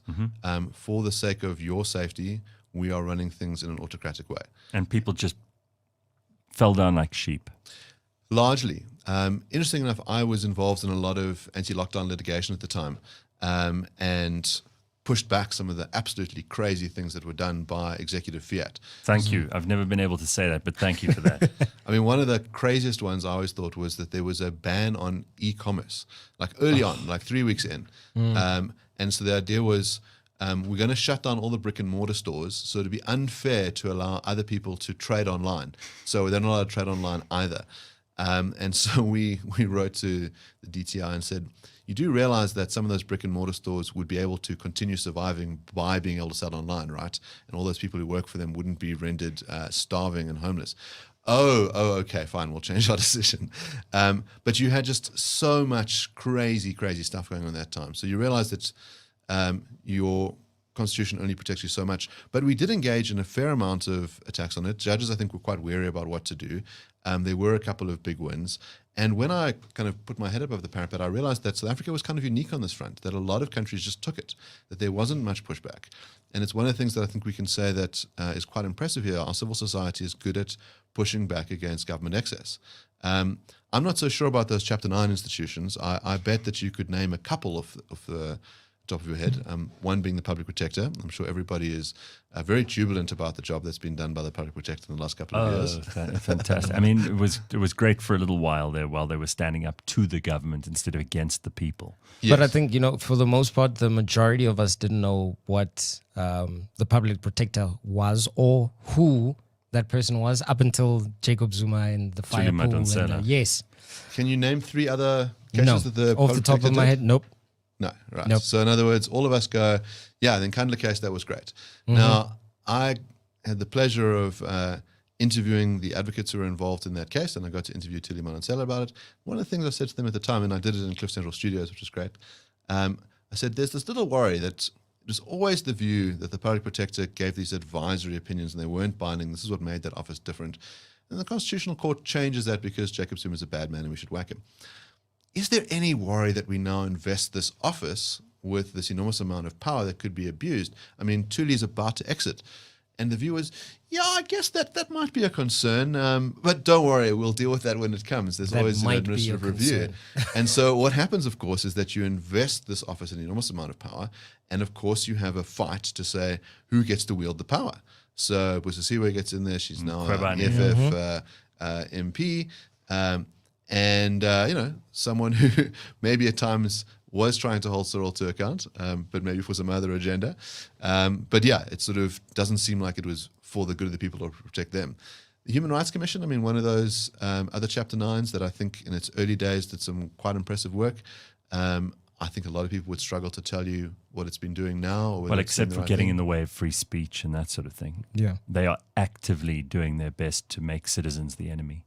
Yes. Rather than doing what the Human Rights Commission should do, and that is to make sure that the government isn't abusing the people of this country. Yes. So but of course, they're ideologues, and most of them are politically appointed, right? Yes. So this is the difficulty, right? Is you might think of as well of I was involved in litigation a year ago. We're still waiting for judgment on cadre deployment. So in the state capture case, Zondo identifies cadre deployment as this very dangerous thing that can undermine our democracy, on the basis that instead of ensuring that your public officials are the most competent, the wisest, the philosopher kings, the first question is, are you a member of the party? And so you have a deliberate strategy, kind of amazing how open cards the ANC plays, to say we must capture all levels of state power and private power. So our guys must be, at universities and newspapers, and in the civil service and everywhere, and in the Chapter 9s. And so Zondo quickly points out you've got a dual loyalty. On the one hand, it's do whatever the party wants, okay, and the other one is do the things I'm supposed to do in my job. And he says the party inevitably triumphs, and he says that's how we're eroding democracy. So the DA brought some litigation. AfriForum went in to back them up to say you must declare this cadre deployment policy unconstitutional and stop the ANC from using it. We'll see what the court decides on that front.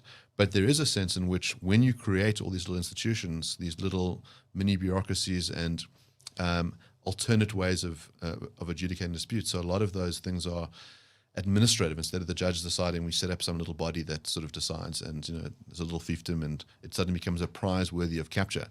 And unfortunately, we've seen that happen just time and time again. Whereas, as I say, you just don't have the problem in the private area. I mean, in the legal case, you sort of imagine, well, what could you do but go to a public judge? Well, you can hire a private arbitrator. And that's what's happened in a lot of disputes, is people say, I don't trust my judges. I'm not sure that they're competent enough to be able to decide this complicated commercial thing. But I know this guy. I've read his cases. He knows what he's talking about. We both trust him. Let's pay him to decide the dispute for us. Mark, you are obviously an extremely intelligent human being. You're deeply educated. What advice would you give someone who's maybe listening to this podcast and has some sort of an issue that, like some of the things that you pointed out, like the cadre deployment and so on and so forth, what recourse do we have as everyday South Africans? Do we come together and somehow fund some sort of legal pursuit? What is our recourse? Yes, I mean, what you're normally going to hear from people is get out and vote, right? So I think we should talk later about why voting might be a waste of your energies and that you could spend it in better ways. But yeah, I think you're in the right direction, which is there are some really good civil society organizations that are fighting the good fight. So those organizations that pushed back against government excess were only able to do it because they got funding from the populace. So Dear South Africa, for example, played a big role in a lot of the anti-lockdown stuff, as did AfriForum, as did Solidarity. A lot of people know that Solidarity went and built a private university called Soltech. Under time, under costs. The largest payment that was made towards Soltech was 10 Rand. It cost 300 million Rand. That's just on basically fees from members. Crowdfunding, exactly. Yeah. So there's this real like do it for ourselves kind of attitude. I would say that if you're thinking about organizations that care about prosperity and want South Africa to work, think about organizations like the Free Market Foundation headed by David and Sarah. You gave this really stirring speech that some of you might have seen at the Rand Club that just went absolutely viral, where he says the center will not hold. And what he means by that is the central government. South Africa has had this long history of being run by those in the central government. They've done a pretty terrible job during the colonial era, during apartheid, and now. And now it's time to have, as you say, federalism to distribute power. And the Free Market Foundation has had a 50-year history of holding government to account and ensuring that everyone is able to prosper. Can I ask you a question about how the legislature works? Because we could have at that juncture got into Cape independence, but I don't want to go there at this stage because that's still very much an open question and unlikely to succeed in any real way. They're bound into the sovereign republic of South Africa, whether they like it or not, and they would need an enormous amount of momentum to pull themselves free of us. Even if everyone in the Western Cape was dead keen on it, the rest of the country would have to have a say-so. I don't think that reality will stop them, though. Well, then they'll be wasting votes, that's all.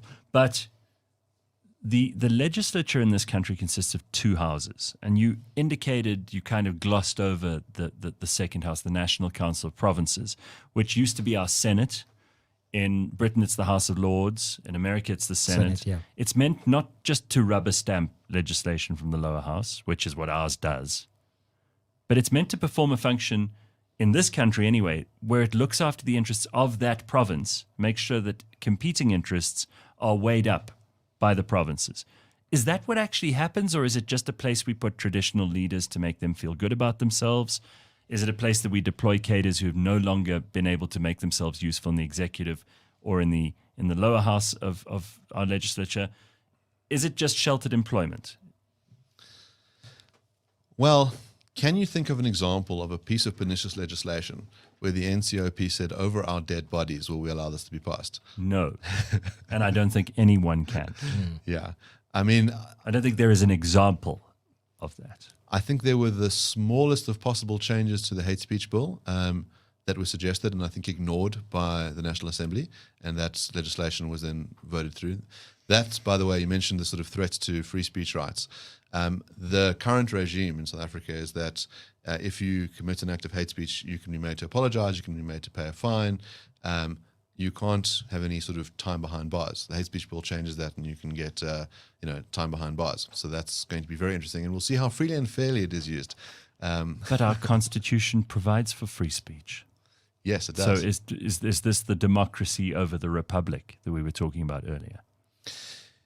Yes, and so it's one of those things where you hope that judges are able to play a role. But this needs to then go to court. Yeah, and I think the only way we'll know is once it's tested in the courts. Yes, I mean there's an interesting thing. So I ran this other show called Constitutional Landmarks, where I went and interviewed judges who were involved in the big constitutional court cases, and the council appeared for them.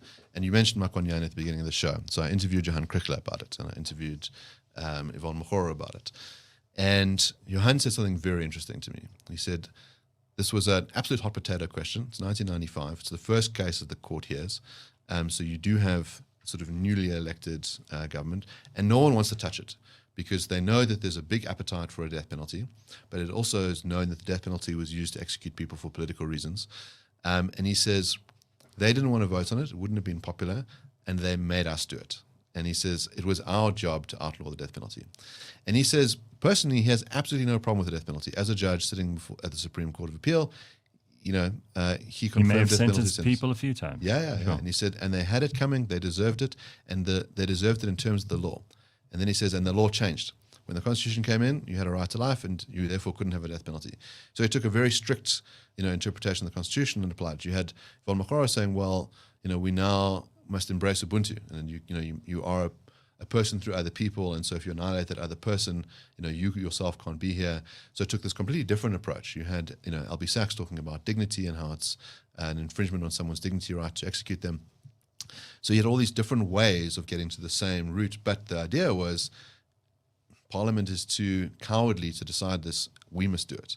And I remember Lindiwe Mazibuko, when she was a parliamentarian, saying that's how she saw the courts as well, that sometimes there are things that are just too difficult for Parliament to deal with and they must decide.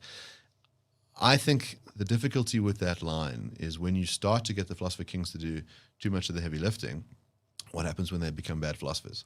So what happens when they have an agenda they want to run? And so one of the questions that's become incredibly important in our society is, how do we get our judges?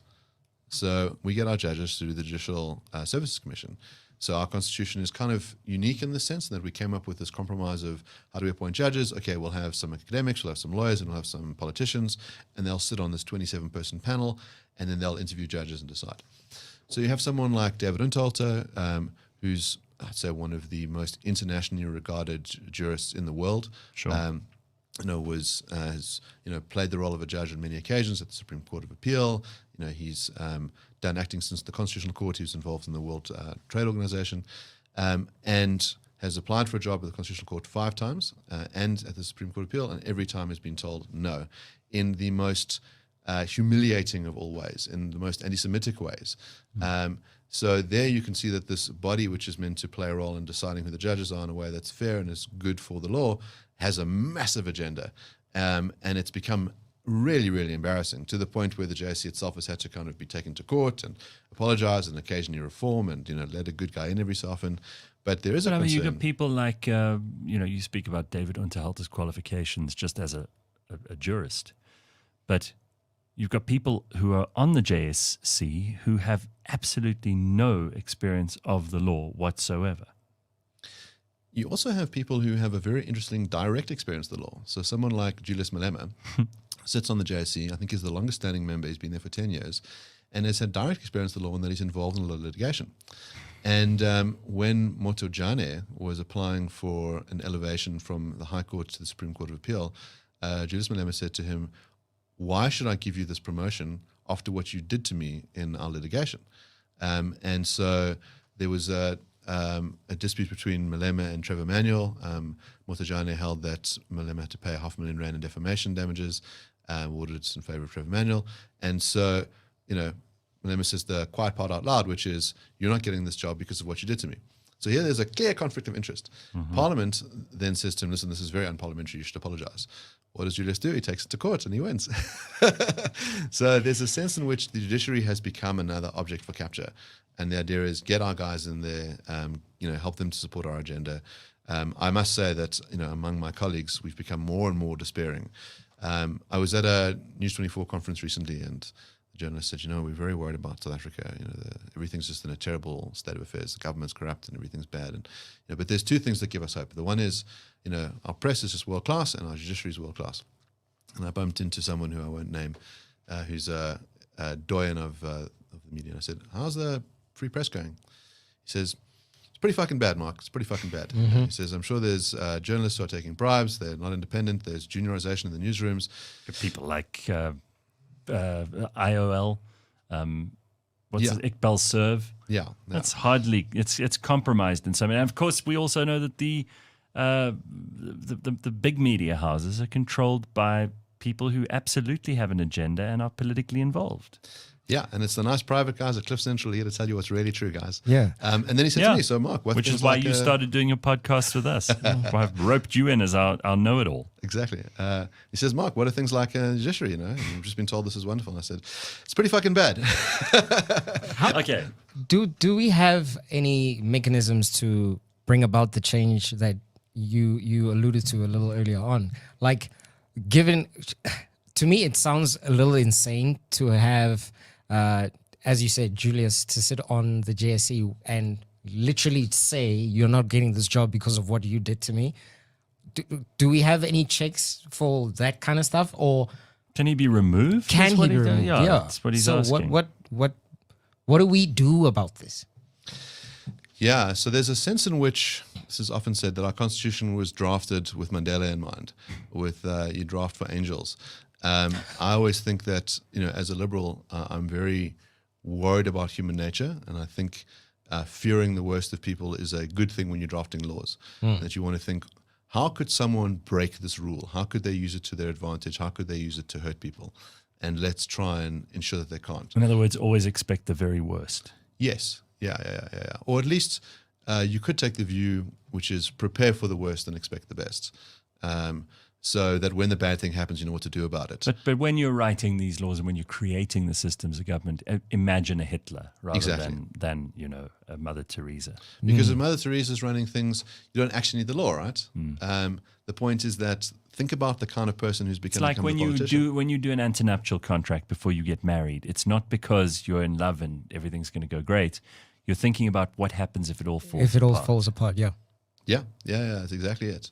You know, you've got to prepare for the worst. And as you say, that it's a similar awkward thing. It's like the newlyweds are getting together and they're like, we love each other, and you know, we couldn't possibly dream of this wonderful union ending. You know, of course, in South Africa, I think 50% of marriages end in divorce. So it's a good thing to prepare for. And also it's to say, when that thing happens, or if that thing happens, we have some rules in place to ensure this happens as peacefully as possible. Instead of having a fight, because we don't know what governs our relationship, we've got some privately written rules in this ANC. Similar thing that you'd want, okay, this person is now emerged as a Hitlerite figure. Well, we have some laws to hold them to account, as opposed to, we thought they were going to be an angel, now what? And so the JSC is one of those bodies we thought were going to be an angel, and they're not. And so what you have then is the kind of exertion of political pressure. So because you've got different bodies that are appointing those figures, you've had a capturing over time. So Dali Mpofu could wear two hats. So he could be, you know, highly ranked within the EFF, but he wasn't appointed by the EFF to sit there. He was appointed by the Bar Council, the General Council of the Bar. Okay, so in other words, the expert lawyers got lobbied internally to say you should pick Dali, and eventually at some points, Advocates for Transformation, who the body who kind of pushed that, got so embarrassed by Dali's antics that they said we're going to withdraw support and someone else will go there. And so you have to have these other mechanisms to hold people to account. But the worry is that what happens when things get so bad that there's no legal mechanism to hold people to account? It's bloodshed. It's the people, you know, getting so upset. And I think about the footage I saw in Sri Lanka. So there you don't even go that far back. Just look at what's happening in Ecuador right now. They literally had criminals storm the TV stations. They've taken the president out. It doesn't take a lot. It's just a small minority of really, really angry people to cause absolute chaos. Yeah, sure. I mean, Sri Lanka is interesting because there what you had was allegations of corruption against the government, and they just had the early stages of load shedding, and the people said, over our dead bodies. They walked right up to the presidential palace in their thousands, and they just shut down everything. Yeah. See, this is part of the reason why I feel like South Africans aren't mad enough. We're just not angry enough. Like, I understand how difficult it is to assemble people in one direction. Be careful what you wish for. Be careful what you No, wish I'm not for. asking for violence. I'm just saying, you know, the majority of us live our day-to-day lives trying to just figure out what we do on this day, just to make it through today. Yes. That half of the time, the problems that are overarching our lives, we just don't have the time to deal with. And by my estimation, from what I've seen so far, it doesn't seem like we're angry enough. Why is it, and this is an ongoing joke, why is it that so many countries that have democratic in their name are actually the worst countries? North Korea, the Democratic Republic of Congo, old East Germany was the German Democratic Republic. And they were anything but free, fair, lovely places to live. Still not. Yeah, I mean, there's a sense, I suppose, in which when people start to use wonderful titles to refer to themselves because they're trying to cover something up. So, those that say, we're very democratic often are the least democratic. Those that, speak out in the name of freedom often aren't. They want to control people. So there is that worry. There is a sense in which you have these interesting language games that get played. I mean, I think South Africans are angry, they're dispirited, but they're often angry with the wrong people. So if you think about the kinds of scapegoats that are identified for South Africa's genuine problems, it's things like white monopoly capital. We should be angry with big business, but it's pretty obvious to anybody if you have a conversation with them. I spoke to a guy who's, I think, would have described himself as a black nationalist communist, and I said to him, just in your day to day, what's your experience like with the state? And the more he reflected on it, the more he realized it's pretty awful, and the more he realized the private sector was pretty good, and that all the things in his life that were working came from the private sector. And within 10 minutes, he realized, oh, hold on, maybe my ideological foundations are faulty. Yeah. And that my eye shouldn't be directed at big corporates who've done a wonderful job in South Africa, despite all of the very hard conditions they have. It's pernicious government. So I mentioned earlier, I gave this little tagline about maybe you're wasting your time voting. There is a sense in which I would like to see increased voter apathy. I think a lot of people have been voting for terrible, pernicious parties. How could that be good if less people voted? Well, I'm playing devil's advocate. Yeah, I yeah. may or may not agree with you. Yeah. So I suppose, first of all, so let's think about Australia, where you're obliged to vote. Okay. No. You're forced. Yes. Yeah, you're forced to vote. If you don't vote, you get fined. So everyone must exercise this right to vote, and it's no longer a right and not an obligation. I think if you're going to have a system like that, you ought to have a box that says vote of no confidence. And every vote of no confidence gets an empty seat in Parliament, which automatically votes no for whatever is being proposed. And I think that's one way to give voice to people. So just because you don't vote, you could have multiple reasons. The one is you go, I don't like any of the options on the table. I think they're all despicable. If you're forced between voting for Stalin and Hitler and you want to go neither, that seems like a legitimate option. Yes, and the other one is I just can't be bothered, right? And it's hard to disambiguate between the two categories. But there is a sense in which many people have been voting for the African National Congress for a long time out of some false sense of obligation for it being the liberation movement. And it's a really bad thing for everybody that the ANC remains in power. And so I'd like it if those people stopped voting. I'd like it more if they went and voted for someone in the multi-party coalition and said, okay, well, those guys are going to bring in some good reforms. But I'll live with the intermediary position of, okay, just don't vote. There is a difficult thing that you find with voting, which is that we aren't in a big brother house. So someone will say to me, I'm voting for so-and-so for strategic purposes. I go, okay, that works when there's 20 people in the vote. It doesn't work when there's 20 million voters. So there's no strategic vote. All there is a symbolic gesture. Yeah, I met a guy in Cape Town. He was an Uber driver, and I spoke to him. Smart guy. He had some ideas around how the bank could probably manage the election better than the IEC could, because he said we trust the banks with our money, but we don't trust the IEC. Yeah. And I thought, okay, well, there are lots of complicated reasons that won't work, but not bad as a founding idea, as a thought. I mean, they do run lots of other things. Anyway, we got into a discussion. It wasn't even a long ride. And then he invariably told me he's voting in his local elections, in the provincial elections, but he has no interest in voting in the national one. And I said, why? Don't you care about me? Are you just saying fuck you to those of us who don't live in the Western Cape? And he said, ooh, you made me feel bad now. I think I'll have to. I said, we're going to the polls anyway. Doesn't it make sense for you to vote for the party you would vote for provincially at a national level? Yeah. But he's trying to be nuanced, I suppose. He's trying to be different and interesting and thoughtful. But it's not going to make a shred of difference. Better that he votes in both and just blanket votes for the party he thinks is going to be best, right? There's no point in trying to vote. These people who vote differently in the municipal, they're differently in the provincial, differently in the national, and they think they're being terribly curious and interesting. My favorite version of this, I did some election monitoring in 2014, and so there was a guy from the EFF there. So I jokingly said to him, who are you voting for? He said, well, actually, I'm splitting my vote. I was kind of shocked. So I said, how are you splitting the votes? He says, well, I want Julius in Parliament, but I want the DA running the province. because he thought, not in my wow. backyard Oh, wow. am I going to have this party running things. And so that's interesting. But again, it's curious because you can't shift the needle. What you can do is if you tell other people to vote in a certain direction, if you have a bit of a loudhailer and you can rally up the troops, then you can make a difference. Obviously, the way I put it is, if you say, I want to help fill up the Vaal Dam, and so I'm going to urinate into a thimble and pour it in, that's what your private vote's like. But if you're like, I'm going to get tens of thousands of people to piss in the Vaal Dam, well, then it'll make a difference. Can you clear up something for me, if you don't mind? I've heard this rumor a couple of times, especially in my neighborhood.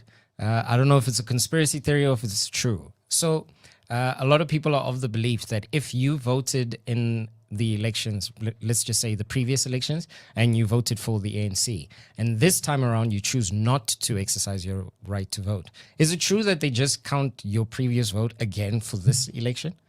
No, definitely not. Well, Yeah, I've heard it a couple of times. one would hope not. First of all, there's no record of how you voted. So if you think about how that process works, when you vote, your vote is private. Because it's not like you write your name on it or anything. No, you don't write your name on it. Your name is gathered at a certain part of the process. So you arrive, they check, are you on the voters roll? They cross your name off a list. Right. Then you vote. One of the things that's pretty interesting, so when I was doing the election monitoring, was not everyone can read.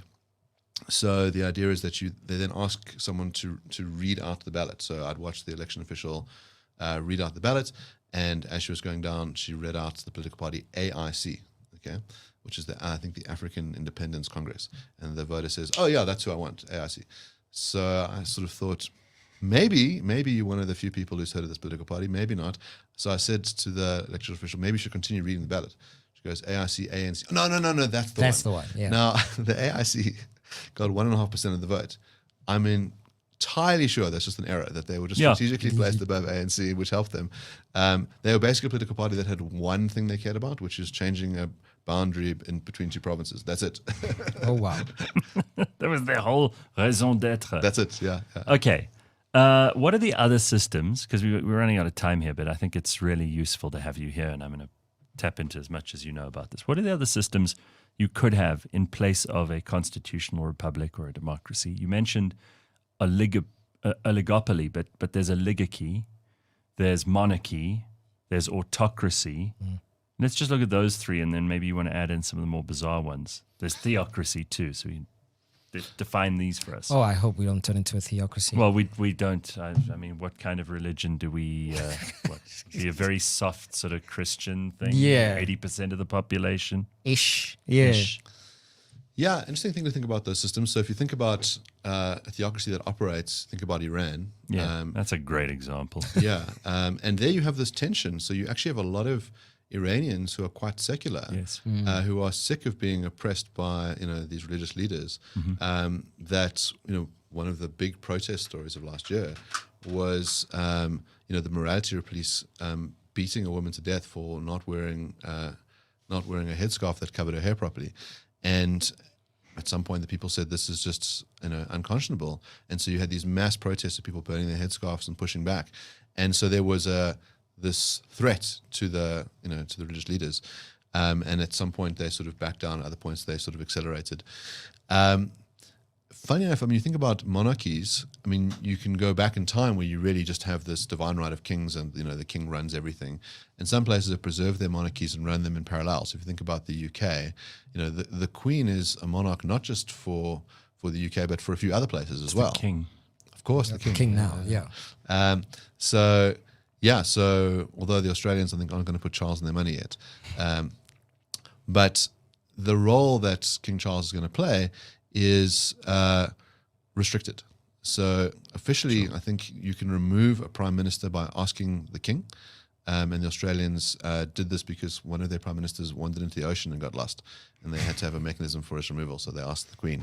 But in South Africa, we have the monarchy as well. We have a whole bunch of different monarchies. I think they were consolidated into a smaller number at some point, but it's interesting that we have this other parallel system, and in some ways they do have some actual powers in a way that the king doesn't in the UK. So they kind of act a little bit more like the mayor would of a municipality. And so you can hand out some largesse and you can run certain things. They own large tracts of land, either in their own name or in a trust. Yes, yeah. So you think about the Ngiyama Trust. So we are a kind of mixed system in some ways, in that Right. these royal families, there are rules to determine who gets to be royal, who's not. You have various disputes between people claiming to be the heir apparent, and we keep that up. I think it's sort of one of the things we just almost never talk about. We also have this parallel We're judicial sort system. of embarrassed by it, and these kings have hardly covered themselves in glory.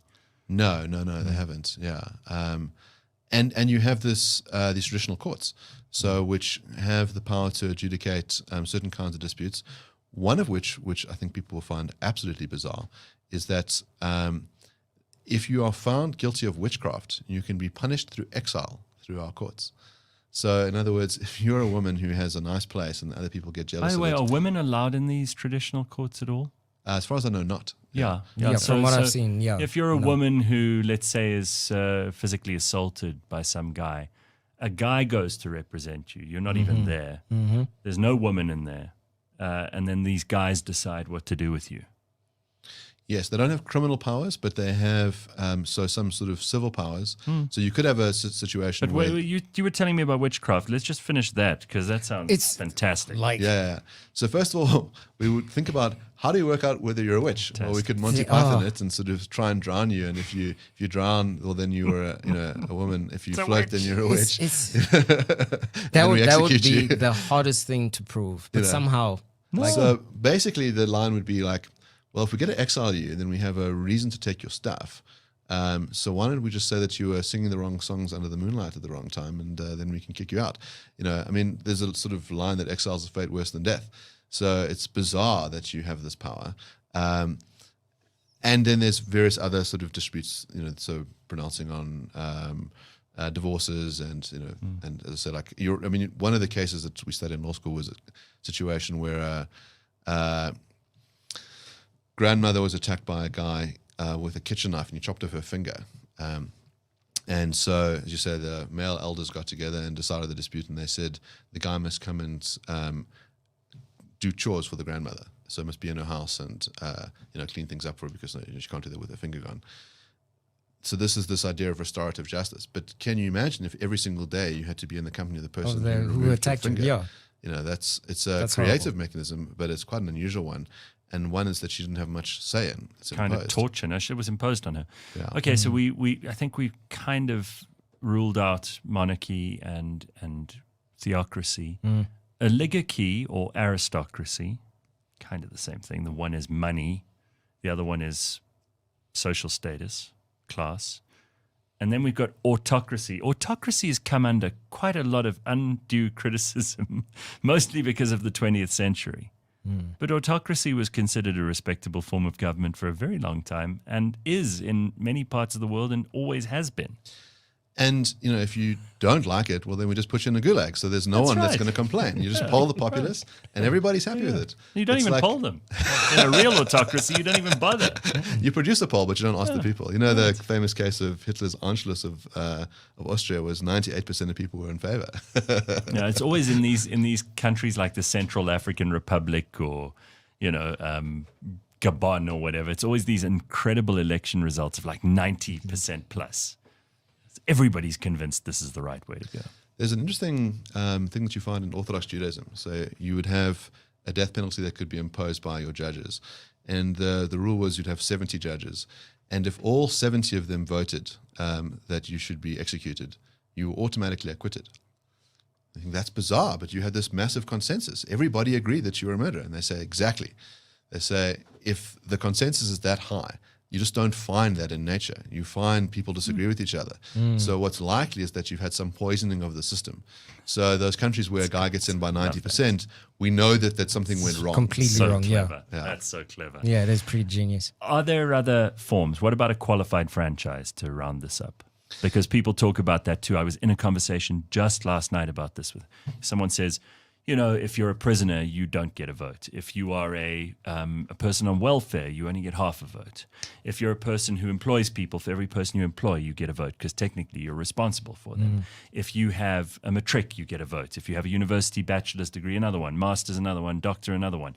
If you are in a job where you have massive responsibilities over many people's lives and you have to make decisions every day that could be extraordinarily wide and sweeping, you may have an argument for an extra vote or two. People wouldn't go for that, though, because the foundation of our democracy in this country, anyway, is that every person is equal to every other One man, person one vote. under the law. I'll say a couple of interesting things about it. One is, which is in South Africa, we've had qualified franchises in different ways. So before apartheid, you had proof that you own property in order to vote. Sure. And so in the Cape Province, there were coloured people who could vote because they were property owners. And then, of course, during apartheid, you had a racialized franchise, which is entirely arbitrary. So you prevent people from voting based on their melanin levels. Yeah, some people were slightly darker colored people. Some people were slightly lighter black people. And some slipped through the cracks and did somersaults. Some interesting things on this front. It's worth sort of pausing here for a second, which is that, as you say, we had the system of racial classification. Yeah. And you could apply to an administrator to have your race changed. And every year it would be published, and Henderson doesn't make a big deal about this, to kind of destabilize the idea of race as being a real thing. So, but how many people change from colored to white or from black to Indian? And there's strange ways in which you could become Indian. I could become Indian during apartheid by marrying an Indian woman. She wouldn't have become white by marrying me. So all these strange things. But why bring this up where this is so strange? Give you another idea of a democracy. The Legal Practice Council has a democratic system in place to decide who will sit on the council. Okay, and the system that they had in place was to have racial set-asides, very similar to our tricameral parliament, where you had different chambers for different racial groups. So there must be one white woman, one black woman, one white man, one black man. Okay, so sounds like quotas. Sounds like quotas, which are illegal, and sounds like a racialized democracy. So I took the view as soon as this rule was introduced, which is we live in a society where we respect the idea of one man, one vote, and you should just respect that. Whatever the outcome is of the vote, that's where it goes. If everyone winds up being a black woman, so be it. Now, of course, what happened in practice was that the person who was disenfranchised was a black woman, Mayosi. So she was a very well-respected advocate at the Cape. She was told that, I'm sorry, we already have one of you people, so you're out. We fought this in court, and literally a stone's throw away from where the tricameral parliament used to be. And our judges were not impressed by this idea that we should step away from a racialized system of democracy, that we should embrace one man, one vote. And she was kept out of the Legal Practice Council on the basis that she was a black woman. An astounding thing to think of in the New South Africa. Yeah, it's crazy. Unbelievable. There is one other fun little system that's worth thinking about. It's called epistocracy, which is also a form of a qualified franchise. But the idea is this. When you go into the ballot box, you answer a general knowledge quiz. Okay. If you know the basic things about the world and your society. Let's say it could be about civics. So let's say it could be, what is who's the president? How many houses of Parliament do we have? How many houses in Parliament do we have? What is the Supreme Court? Branches of government. You could have it like that. You could have it on. You could have it on just how educated are you as a person. So you could think about. Can you do basic? What is an stuff? amphibian? Yeah, exactly. And you fill in your little quiz, and then you vote. And then we just have a weighting based on how well you did on the quiz. So if you hit the lights out, then your vote's worth more. If you failed the quiz, then your vote's worth less. And so that's one way of saying, there's something horrifying about living in a society where you go, the dumb people have picked all these evil people to rule me.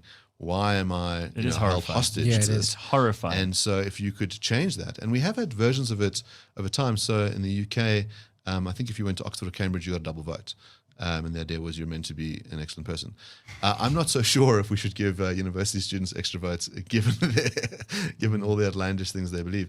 I always think there's a difference between being credentialed and educated, and I'm glad that you called me educated, not credentialed, because I often think people who have PhDs, that's a signifier of something deeply broken.